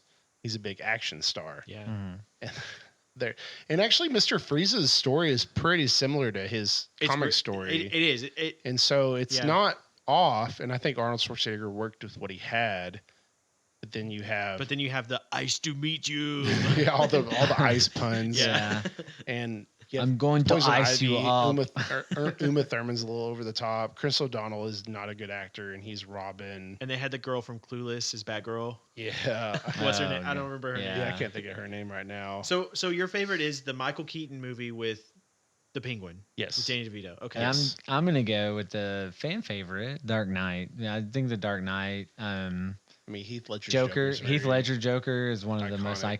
iconic villain portrayed. I think Yeah. You know, any movie ever. Actually, my favorite one from that series is The Dark Knight Rises. I think that one gets a lot of hate, but I love Tom Hardy's Bane. He's so good. Iron Bird. I remember going to the theater to see that movie and had no idea what he was saying the entire time. You think the darkness is your ally? I was born in it, molded by it. I was born in darkness. But I think he did a great job, and he was very intimidating, and he broke Batman's back like in the Yeah. comics. I so- think I really think the best like true Batman scene that Christopher Nolan filmed was the first time in the very first movie when Batman goes to like some shipyard or something. Yeah, no. And no. it's like Oh, it's following yeah, around the I villains remember and that. you see them just disappearing and you have Yeah. no idea what's going on. Yeah, I'm that not was- wearing hockey pads. That's not the first one. No, I know, but No. I had to do that. Have you guys ever watched those Batman on Oh, yeah. the funny ones? First I was a boy, now I'm a bat. He's like, if you aim to give us a shot, we'll riddle you. What am I? Oh, helicopter. How could it be bullets? They don't have a mouth. those are good. I think that George C. Stagg's catching up to you. Do you want some? Do I? Are you Do you offering think me? do you think it's catching up to me? Yeah, no, I was just joking. We were having a good Okay, time. yeah. I'll take Okay, a whatever, little- just Cody. a little- Shut the hell up. No, I'm just kidding. Hey, delete that from the record. He's cussing at me. That's violence. We Cody- don't condone that. Drink responsibly.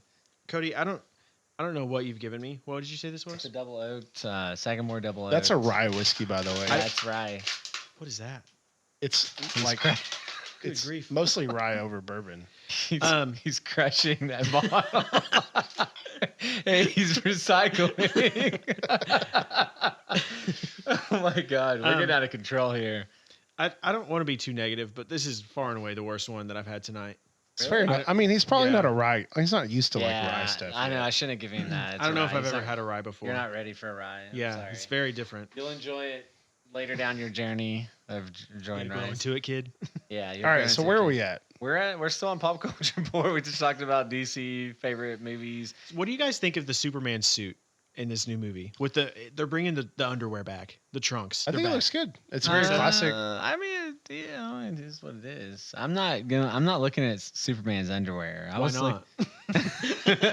I was looking. Everyone noticed the bat nipples, but my Yeah. God, we're not paying attention to his I didn't underwear. like his hair when he was Clark Kent. It was like a little It's all like Patrick crap away. Mahomes. Oh, yeah. Cavill actually had a really interesting thing about that because he was like, "Man, we're like, do the glasses really work?" And he said he went to Comic-Con and just wore like a Superman T-shirt and glasses. And he said two people talked to him. One asked him where the bathroom was, and the other asked him to please move out of his way or something. And they're like, "Well, I guess it does work." That's funny. Cavill's such a big guy. I don't know. Dude, I know. How would you not? No, but I have a funny story because I worked at Blockbuster and we could dress up as What you know, is whatever. Can you just describe to the Gen Zs what a blockbuster is? So Blockbuster's where you could come in and you could pay us to rent movies and then you bring them back. Oh my god. Yes. And Sounds so lovely. I dressed up as Clark Kent Sounds like Netflix. with like a suit and I had the comb over and glasses but I pulled it and I have a Superman costume underneath. Well, we go to a costume party and this girl that I had known for a long time, who's a friend of our group, I show up and she comes in and introduces herself and I'm like, "Yeah, it's me, Garrett." And she goes, "Oh, I didn't recognize you. You had glasses on."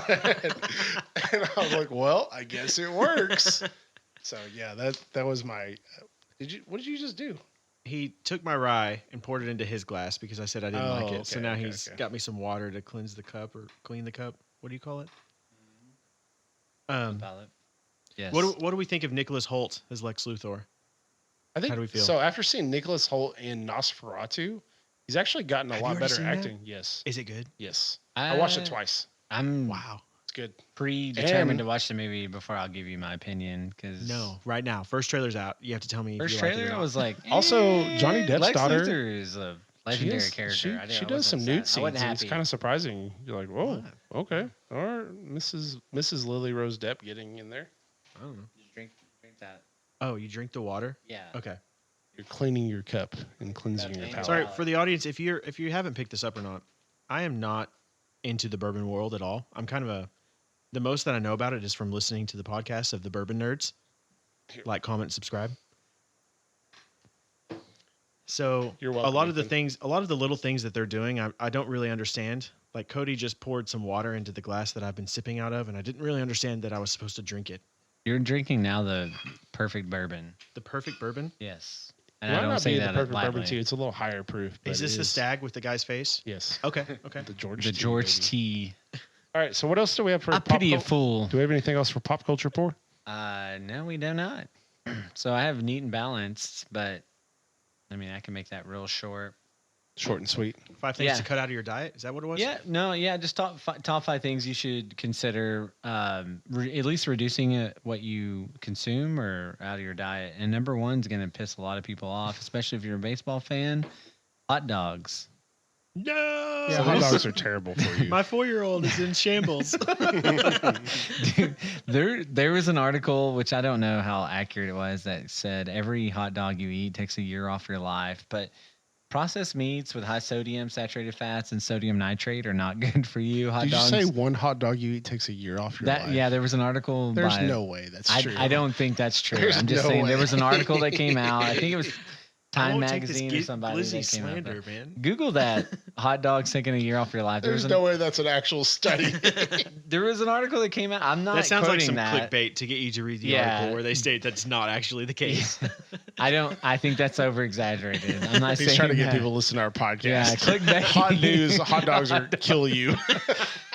Hey, if you were a A hot year. dog, would A you eat year- yourself? It I takes know off I a would. year off, dude. I've eaten like at least I've eaten at least 100 hot dogs in my life, and I'm still alive. So That's true. You've taken 100 years off your life, bro. Guys, you heard it first. Garrett like- might not make it to I'm a tomorrow. vampire, dude. I don't know. It's negative life. Hey, we need to calm down, guys. We have a podcast. No, I'm just joking. No, but hot dogs are not good for you, man. Newsflash. What about the bread around the hot dog? Are you talking about just the dog itself? I'm just or- talking about the dog. Is it the gluten that gets you? The gluten will get you. Number 2 is pretzels. Pretzels are really like nothing. Like there's empty calories. Bread and salt. There's no fiber. They're refined carbs. Like there's, and pretzels have always been recommended as, oh, it's a low fat snack. You should eat it. Are we talking about the little crispy pretzels or like the big ones you Pretzels get? in general. Pretzels in all. They're There all has to be a refined difference, carbs. though. There has to be a difference. There probably is a difference, but in general, most people you're not going to the ball game getting fresh pretzels all the time. So- You're getting, I have a question. What if you're looking for something to munch on that's not like really full of a bunch of nutrients you don't want? like, are you asking for a recommendation? No. I'm saying like if so, for example, I'm a musician, and Yeah. a lot of times I'll play a show at a bar. Yeah. The bar will close, and then I have to drive home very late at night. Yeah. And a lot of times I find the one thing that keeps me up when I'm driving is Mhm. munching on something. So I eat sunflower seeds a lot. Okay. Sunflower seeds But- is good. But you're saying pretzels have like no nutritional value. Would that be something good to just kind of munch on that I don't necessarily want a bunch of? Yeah, it's like Junk. nuts in general. Yeah, almonds, cashews. I think that would be a really good snack to have. Sometimes you got to be careful with peanuts. There's a lot of Yeah. oils and stuff to get Cashews in there. and stuff. Well, cashews aren't necessarily bad. The problem with nuts is finding the like untouched nuts, right? That aren't super salted, right? Yeah. And salt not necessarily terrible for you, but it depends on the content and how much it is. So, but and pretzels aren't the worst thing in the world. It's just like a lot of people snack on them as a low fat option, but they just don't have any nutritional value. There's just a lot of other options that are more nutritious for you than pretzels. Number 3 is diet soda. Diet soda is and you can put a lot of different diet sodas in that. People, obviously, you don't want to go out. Oh, okay. Well, I'm going to go drink regular Coke and have 40 grams of sugar in. But a lot of it, with the sweeteners and things that they have, it still triggers insulin spikes. Your brain does not recognize some of the sweeteners in it. Which also can help. Go ahead. You were going to ask something. No, I was gonna say, is there a difference between diet and like the zero stuff? Like there do you have, like, is aspartame versus like whatever sweetener. I don't know what exactly Coke Zero uses, but I know they're all not good for you. Like they're bad on your gut health. They're bad on triggering your brain.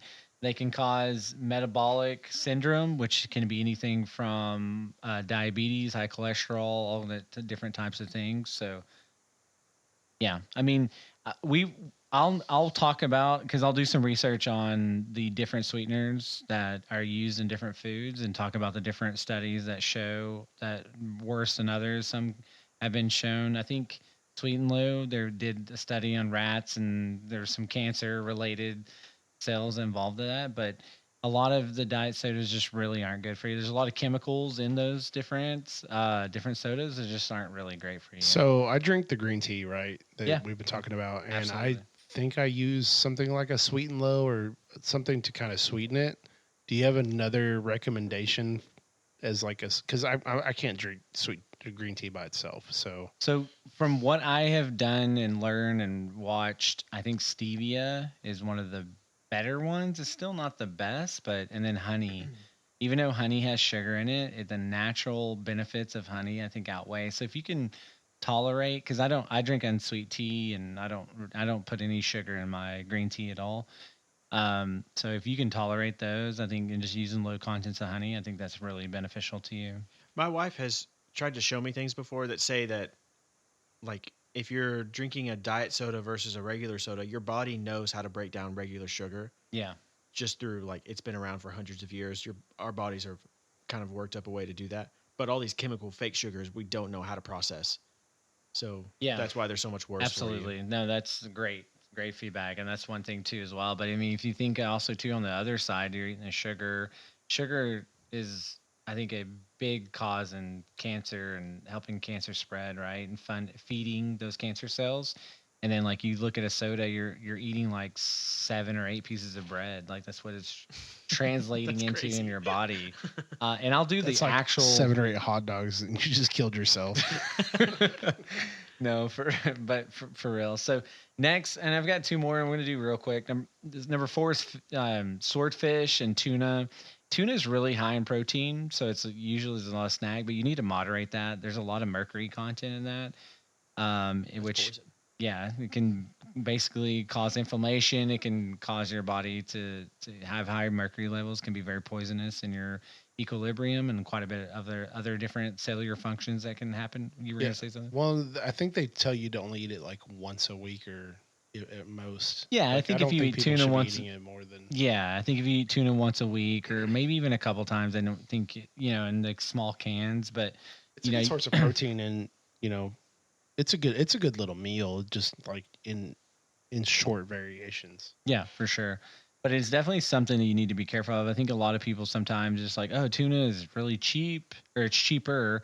It's very high in protein, so I'm just gonna eat that every day for lunch. Make a tuna sandwich or something. Swordfish is really random though, which that's not something I that don't we know eat that I've all ever had around swordfish. around. Yeah, before. well, yeah, or tilapia. I think is another thing to consider. I right? think It has I've a very high had mercury. swordfish, and it's very similar. It's like very similar to like steak as far as the consistency. And So stuff the of reason it. I mentioned swordfish is because they have one of the highest mercury contents based on some recent studies that have been done. So I know it's not we don't go out and eat swordfish all the time, I assume but we that's a do. regional thing Tilapia too. is very available for us, and Yeah. there's farm raised it's very versus cheap. Tilapia is very cheap. yeah, as very well. cheap. And again, it's another item that has a lot of mercury content. So That's something to be very interesting. So careful. does like regular fish, like if I just go catch a catfish, like does that have a lot of like mercury and stuff, or Well, this sounds is it like just certain kind saltwater of fish. Yeah, that sounds more like. Okay, yeah. I'm not sure. I'd have to do more research on cat. I know like catfish trout are or bottom. salmon. Like where does the mercury come from? Is it more of a saltwater kind of thing? All or- the fish he listed were saltwater, so Yeah. I don't know. I wonder if it has to do with like the saltwater. I know that intake. catfish are bottom dwellers though. They eat Yeah, a lot of things that. So I mean, it's like you want grass-fed beef versus just regular. I don't care. What Yeah, I the feel beef like when I go to is. the store and I look for fish, like on the meat aisle, it's usually salmon that I'm reaching for. Which Yeah, is, but then you need to look at farm raised versus what is it? I forgot what they call it. They have 2 different types and how that like it's really interesting because you look at like the farm raised ones also fresh versus like open water or whatever it's called. Like the farm ones are raised in like cages and like they feed them a certain amount of like fish food and stuff. It's really crazy to look at how fish are raised and stuff like that. But yeah, it's really interesting. So mercury definitely something I've talked about before on the podcast. So I just wanted to mention that again. And then last is margarine. Margarine's really bad for you. like the little oranges. No, margarine. No, it's the Oh. butter substitute. Butter substitute. okay. Yeah, which What was am I created in I think I World don't War think I've One or had two. margarine. I don't think I've ever really had margarine. Yeah. I think we always It's just use just- butter. I think that was one of those things that when I grew up and I started making my own decisions in the kitchen, the first thing I did was just buying actual sticks of butter. Yeah, Instead of the- definitely. I can't believe it's not butter. The tub, yeah, the tub. So I'm going to talk a lot more about that because I think it's one of the worst things you can put in your body. Just the chemicals that are in margarine. Like it was created, I think, in World War One or two, basically for soldiers to have something that wouldn't spoil. Right? It's kind of like the McDonald's hamburger, right? You can keep for 30 years and it doesn't degrade. I bet The it tastes awful though. the trans fats and different things in margarine, it's just the inflammation that it causes in your body, which is what you're trying to avoid, almost like your body's being attacked. So margarine is one of the worst things you can put in your body, and there's a ton of research coming out on that more recently. And I think this is one thing in the United States, which we have, I think we have one of the highest allowed legal substances and things in our food If you compare like what's legal in the U.S. versus in Europe and some of the other countries, it's Yeah, just the UK has banned a lot of stuff that yeah, we use over it's here. it's crazy. Like and then if you ever travel to Europe, you can go and get fresh bread and different things that are so much more healthy for you than what we can get in the United States. It's absolutely crazy, but I don't want to do a conspiracy pod and go down that road on this specific topic. I But mean, to keep it simple, like even when you meet someone who makes their own sourdough and you can yeah, buy sourdough from them, it's so much better than anything you get from the store. it's so much healthier. There's not like Yeah. 47 different chemicals, and like You you say get that, but they don't really use a lot of seasonings over in the UK. And I always watch these YouTube shows or YouTube channels, and it's these British guys who bring like Taco Bell to these British students, and they're eating that like, oh my god, this is so good But it's just because the salt. well, yeah, it's just like adding any kind of flavoring or anything. They try all these different things. Like, man, I wish we had some of this stuff. And but I mean, that's why we have a lot of childhood obesity problems and stuff because we just have so much fat and good stuff over here. yeah, and cancer at all time rampant. I Yeah. mean, I everybody's saw a getting thing the other cancer. day where this dude was saying when you cook bacon in your pan, just sprinkle some brown sugar on top of it. And I was like, why do you need to put sugar on your bacon? It's good enough. Brown sugar on bacon's pretty good though. Yeah, but I don't know. bacon is just like it's fine the way it is. You know, I feel like I don't need to add anything to it. I've gotten so used to turkey bacon that I don't even really like regular bacon Oh, as like much pork bacon? anymore. Yeah, I like turkey I like bacon a turkey lot, too. bacon a lot. Yeah. I've kind of gotten into the turkey bacon and egg white thing. I Yeah, don't know. turkey meat in general too. Turkey, like if you can replace if you're not doing super lean, like what is it, 93/7, Yeah. like or 90/10. I don't even know if they have 90/10. I think it's 93/7. But yeah, I mean turkey meat in general is a great option to reduce your fat and just get a good option lean meat. You want to do a meat bowl. I used to do meat bowls all the time for meal prepping where I would put I'd do a bunch of like a couple pounds of ground turkey, do like tons of vegetables, green peppers, tomatoes, carrots, mushrooms, just do a whole little vegetable meat and just put it in multiple platters or like little What do you cook a bunch in a crock pot or something?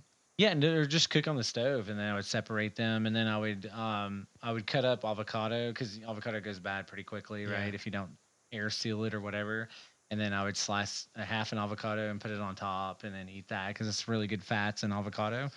So yeah, there's a lot of good options you can do with that, and I'm going to be talking more about some really good recipes and stuff that I've had that I've used in the past and things that I'm going to be trying out. So I love avocado, but I never have the foresight to like get avocado and then enjoy it because I'll crave it and I'll go to the store and then none of them are ripe, yeah, and then I buy them and then 3 days later when they're ripe I don't think about it. And keep them in the they go fridge, bad. man. Keep them in the fridge. They'll last a lot longer, and they're not as good. But yeah, if you're not planning it appropriately, but keep them in the fridge, they'll last a little bit longer. So, all right. Well, that include neat and balance. You have anything else to add to that? No, man. All right. Now it's time for the last Last call call with with the the bourbon bourbon nerds. So we're nerds. gonna do a rapid fire. Ethan's gonna kind of lead this one. Ethan's gonna come at us. So bring it Some on. questions. Let's go. Yeah, so again, I'm not really a bourbon guy. I don't know much about this world. Listening to you guys' podcast is like there's a bunch of terms and phrases that I've never heard before and I don't really know what you're saying. So I just had some questions to like I don't know, for someone like me that's dumb and doesn't know anything about You're this. not dumb. Let's be honest. We're an open You're community. bourbon intolerant. Yeah, you're So the first one I have is you guys did a whole episode on what is bourbon. Mhm. I know what bourbon is. What is the difference in bourbon and whiskey?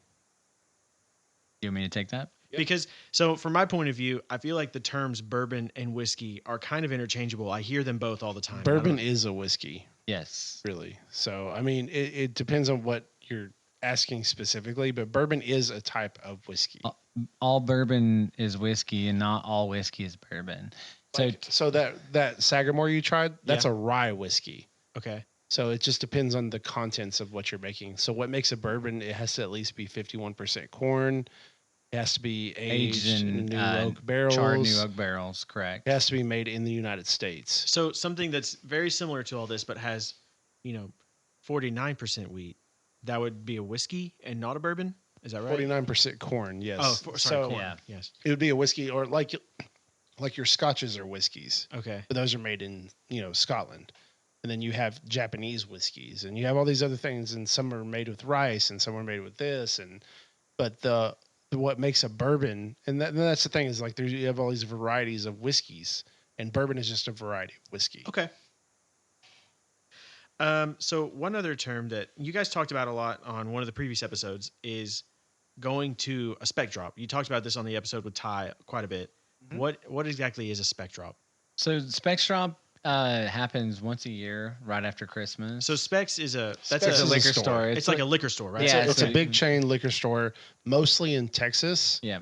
I don't know if there's. I'm sure there are probably locations outside of Texas. But Yeah, I have to look that up. I know. no, that actually, there might not be. Actually, I think they're most of them are in Texas predominantly because in Texas. the main big spec drops are Houston, San Antonio, and Dallas. So Yeah. I feel like if they were in other locations, they would have. And I don't think Oklahoma has anything. So Oklahoma just got a Total Wine in Oklahoma City. From what I gathered from a liquor store in Atoka, he said that someone can only own up to 2 liquor stores in the state of Oklahoma, and that's why those big box stores haven't Okay, that really makes come sense. into.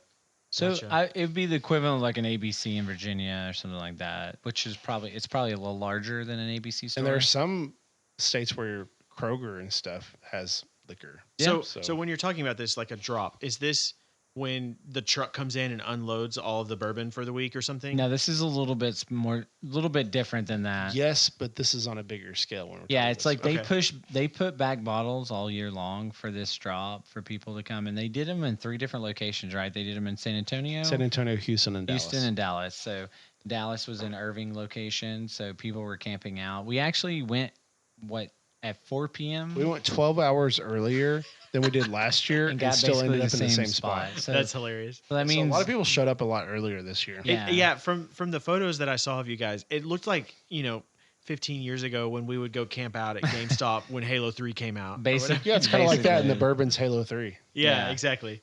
That for was sure. cool. But the spec shop, so they do hold back a lot of allocated bottles. So your things like your specs and your stags and your wellers, things that you can't normally, those are called allocations. There's a lot of bottles that are allocated, and they only release those to certain places once a month, and they're very sought after. And the specs drop is where they save up all that stuff all year, and they release like 1,000 bottles of these things. And so okay. so you go and get in line, and you can, and it's not just like, so if you go to like a drop at just a regular drop at Specs on just like a Wednesday or something, they're like, all right, well, we have all this stuff, but you can only grab 1 bottle per person. This one, you can go and you can grab 1 of each. And so you end up with just like a big haul of stuff that you wouldn't normally get throughout. And you can kind of just make up your whole year's worth of whiskey at this 1 drop. Yeah. Okay. And Yeah, it's kinda, something where I think it's worth going. I mean, for sure. It sounded fun. Like I didn't know anything about it, but just seeing you guys' photos and everything, it sounds like it would be fun to It was- just go to and hang It's out. really Yeah. fun until it started raining. yeah, Then it it was sucked. really bad. But yeah, we played some NCAA. Like people were playing that. Oh, they like set up TVs and People stuff. have Yeah. grills. People have and they were grills. Come make grilling out. burgers. We're gonna and do a hot little dogs. bit better, next year. But yeah, it was a really good time. It's definitely like we went not just for the bottles, like we went to hang out. Yeah. Introduce ourselves to more people because we're obviously trying to get the podcast up and running and get people excited about it. So it's just a good time. The bourbon community is really fun. I think that's something we're really passionate about. Like we don't just drink whiskey to drink whiskey, and yes, we love whiskey and bourbon and rum and all the other different things, but like the community is special. Like, and there's a lot of great people, and there's some crazy people and weird people, and little kooky people, but in general, like people are really genuinely nice. Like, go out of their way for you, care, like want to help make things better. So, it's good to be a part of this. People just set up tables of just stuff that you've probably Yeah. maybe never tried before. Yeah. We had like 15 bottles out there. We were like, just we had a pretty anybody good could have came selection by of and stuff. whatever they wanted. We weren't like they were there, and like I'm surprised. I was trying to kill bottles, I and took they home still, everything I had. Yeah, Yeah, nobody I was killed like- any of my bottles. I was No, like, and we had some good good things to drink. Yeah. I was You're like, dang, guys, shocked. come kill some of my Yeah, stuff. come drink Man, my I need stuff, to make some man. room for this stuff I'm about to get at Specs. Next year, hopefully more people will know us. They'll come by and check us out. Yeah. Were there any like cops lingering? You know, there's a bunch of people Yeah, trying they go whiskey by, get but they killed in this know- parking lot. security guys, but Yeah, they knew well, what no, was going on. there was legitimate cops that would come by, but they're cool because you're there. It's not like you're getting in your car and driving. Yeah, you're not just going there off hanging somewhere. out. No. Nobody's acting up. Nobody's trying to fight. Other than Ty was the one to fight someone because they dinged his truck or something. But Yeah, but outside of that, He got a door ding. It's like, yeah, door ding. Oh! Hulk smash. No. yeah. All right, what else you got? So another question that I had is, in one of the earlier episodes, you guys mentioned I think Garrett has an infinity bottle. What is that? So an infinity bottle is something where you just take like an empty bottle you buy on Amazon, maybe a decanter, something like that, and you just pour a little bit of different bourbons into it. So any kind of allocated or special bottle that I have, like this George C. Stagg, I'll pour a little bit into an infinity bottle, and over time it just develops. And even when I drink out of it, I'll continue to add over time. And it's just, I don't know, it's just an explosion of flavor. It's like a really. scientific experiment to make a better bourbon. So Yeah. it's like it's a bottle that you have that you pour all the different bottles you You have. pour like into, 1 or 2 ounces into it. Yeah. and it's just a big mixture of everything. Yes. Essentially. Yep. Well, That's it didn't have to be, but it could be. It's your mixture. It's whatever you want to make it. Yeah, so if you just wanted to do just Jack Daniels, or you wanted to do just this, or you know, it's kind of your own thing. A lot of people will just pour whatever into Yeah. it. I try to do just allocated stuff in mine. I wonder, is there? So hearing this, that makes me think: is there like a, I don't know, would anyone ever have like an heirloom infinity bottle that's like 100 years old that they've been pouring bourbon into this entire time, or something that's been like passed down through kids? Who knows, man? There could maybe that'd some be of those interesting. distilleries could. Because so I'm thinking like sourdough starter. Well- Sometimes you hear people pass out their sourdough starter, and it's kind of So I think it's more like a distillery, right? They probably have some really old whiskey like that, and it might not be necessarily an infinity bottle, but like a barrel that they've held back. Yeah, I think at that old, and then this would be a fun science experiment, talking about oxidation stuff with bottles. Because we talked a little bit about the Randall, which had a different, kind of different than what I had been told. Or But I'm thought. never gonna let mine get low. Like I'm gonna pour Yeah. out of it, and I'm gonna keep adding, and I'm just gonna keep letting it be full. Like, And so it I- shouldn't oxidize Man, or anything. you like should do that. a blind taste test at some point with someone else's infinity bottle and yours. Yeah, fight. That would be cool. Actually, Infinity there's- bottle fight. Yeah. There's a Whiskey couple- Yours is Wars. better. There's Whiskey a, Wars. there's a couple in YouTube channels where if you send them bottles, they'll add that bottle to the infinity barrel, Oh, and yeah, once it's that's full, cool. they'll fill up your bottle with it and send it back to you. That's neat. It is Yeah, pretty cool. They do also too. They have blend battles and stuff. Like I think Mash Yeah. and Drum does it, Jason C, and a couple other. They call it Blend Wars or something like that. Yeah. So, yeah, that's it. What other questions you got? So, one other question was about the numbers that you guys keep saying when you reference these bottles. So earlier in this podcast, you guys were talking about Baker 7, but Okay. it's an 8 years old bourbon. So What- Baker, so I would assume that the number means how many years that old, or how many years it is. So if you put a number on the bottle, it has to be the youngest age that is in that bottle. So a good example is Russell's 15. It has 20-year-old bourbon in it, but the blend that they use, the lowest number is 15. So they have to say it's a 15, which Oh, 15 okay. years old, but it has older bourbon in it. The Baker 7, I'm guessing they just blend a bunch of, well, these are single barrels. And so it's actually 8 years and 7 months, but the brand is just called Baker 7 because most of them are 7 years old.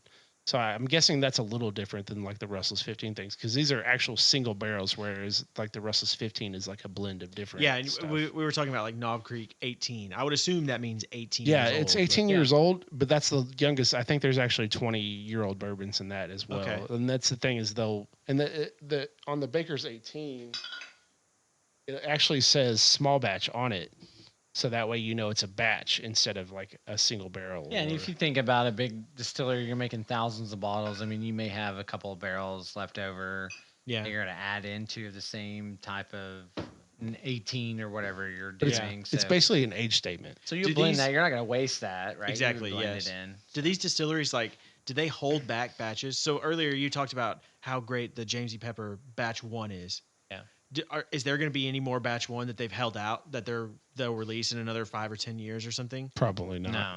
No, not typically on like a normal release like that. I think when you look at what places do for like special barrels and stuff, they do store picks and stuff like that. It's like, oh, this barrel is really good. It was in a different floor at the Rick House, and for some reason it fermented like a certain fruity note. And it's like, oh my god, it's so much better than the same barrel on level 3 Yeah. in a different section, right? So that's where you get a lot of store picks and different things that come out. That's why people go so crazy over those. And I'm sure the distillery itself probably holds back that first batch because Yeah. that's the number Yeah, one. for But them, what they for do is some they put out a whole batch and then they make more and then they just release that. And it's not like they're holding back their first release; they're just releasing them in batches. Now, I will say with the James E. Pepper and stuff, there are batch differences as far as taste, but they're all pretty consistent. Okay. That's how you know you have a good distillery. Like, Yeah. actually, so this one, E.H. Taylor, has like they're so consistent that you can't tell the difference in a lot of their stuff. As far as like a lot of their small batches are going to taste pretty much the same. Their Eagle Rare 10s are going to taste pretty much, even though it's all different batches. So some distilleries are really good and they've really got it down on how to make a very consistent flavor profile for a lot of their stuff. Gotcha. Okay. Well, that's cool. So the last one that I really had was okay. So we just came out of the holidays, but say we're going into the holidays or it's like your birthday or something, and you're wanting to get into bourbon, right? Say you don't, you're like putting together a gift list for your spouse or significant other or mother or whoever, and you want to give them a bottle that's like under 40 or $50 to get you started. What would you recommend? I think Sorry, this is on the fly. I didn't. Well, I think me and Cody okay. have very similar answers because I think we both probably say something like Knob Creek 9 would be really good. Early Times Bottled and Bond, if you can find one of those, is really, really good. And then, you have your typical Buffalo Trace. That's great. I think 1792 bottle and bond. Bottle, That's a yeah, good one. That's under $50. Is it? I think it's right under $50. The Jim Beam 7 is very good. I like the Redwood Empire stuff. Their pipe dream's like $30. Yeah. So I really like Redwood Empire. So there's quite a few options. That's the cool thing about bourbon is there's so many options at the different price points, and we should do a pod at some point about the different price point stuff. But that's a cool thing, but it's also kind of daunting to look into if you're not familiar with all of those. Evan Williams Bottled and Bond, that's like an $18 bottle. Yeah. Old But that's not Granddad what I want one. to give as a gift. You know what I mean? Or Well, maybe not necessarily a gift. That was maybe a bad he example. made but it just seem- as like a He He made like it a seem like first time. he made it seem like a starter bourbon. Yes. Bourbon? Old Granddad one. Something like 114, you're just getting 114 into is it and you good. don't want to invest too much money because you're not sure if you love the whole environment or anything. I started with Buffalo Trace personally. That was Buffalo my Traces is a good bottle. and Buffalo Trace is good and it's consistent. And Buffalo Trace is actually becoming- part of the Buffalo Trace makes George T. Stack. Okay. So like Buffalo Trace makes a lot of really good stuff. They make the E.H. Taylor that thing I pulled out a second ago. They make Eagle Rare 10, which is also great if you can find that for your MSRP. Yeah. Which actually I didn't tell you this earlier, but that Nancy lady messaged me today and was like, "Hey, it's your birthday. Do you want a bottle of Eagle Rare?" And I was like, "Yes, I do." Yeah, why not? So I was like, "So it's cool to Nancy's have, awesome. and so that's cool to if you to have some store owners that you have somewhat of a connections with. relationship. That's with. cool. That's cool. Obviously, my relationship didn't work out on discount because they didn't call me when they had the Tandy, but that's okay. She had no idea. She No, had they the had no idea. Blantons and the Eagle Rare in the back, and she had that sitting on the shelf. She had no idea what that was. Yeah, I know. They didn't have any idea. you scored that from bottle of Thomas H. Handy I handed you earlier. That's like that's a unicorn, Yeah, and it was sitting on the shelf at Discount Liquor. at retail. And so I picked it up. I was like, So- thank you. Have a good day. That's not normal for all you hunters so out there. just to give you Don't think- an idea, we did a raffle and like the top, and there's like 30 bottles on there, and you have to pay to get into this raffle. And then I was number 4 or number 5, number 4 or 5, and I got one of those Thomas H. Handies, and it's an antique collection. It's released once a year. It's very hard to find. And after all that, you just walked into the local And I walked store into and it was Discount there. Liquor and got another one, and I was like, "What? Same what store the that I crap, walk bro?" into all the time. But she said it was there overnight. Yeah. which was it's nuts. It's like, yeah, obviously we don't have a lot of bourbon drinkers in Durant. It's You like guys are three the of bourbon us. nerds. Yeah, You're- there's you're like the three of guys. us. You have the bourbon nerds and Jamie. It's Yeah. like Jamie Summit. Yeah. yeah. All right. Well, I guess this will conclude. Anything else, guys, or final thoughts? No, thanks for having me on. It's Yeah, been a blast. absolutely. I've really enjoyed talking to you. Yeah, we had guys. a lot we've of good had a good time. combos. Yeah, this is good. Yeah. All right. Well, I'm Cody, I'm Garrett. and we are the Bourbon Nerds. Thanks for Thank you coming guys out, for listening. Bye bye.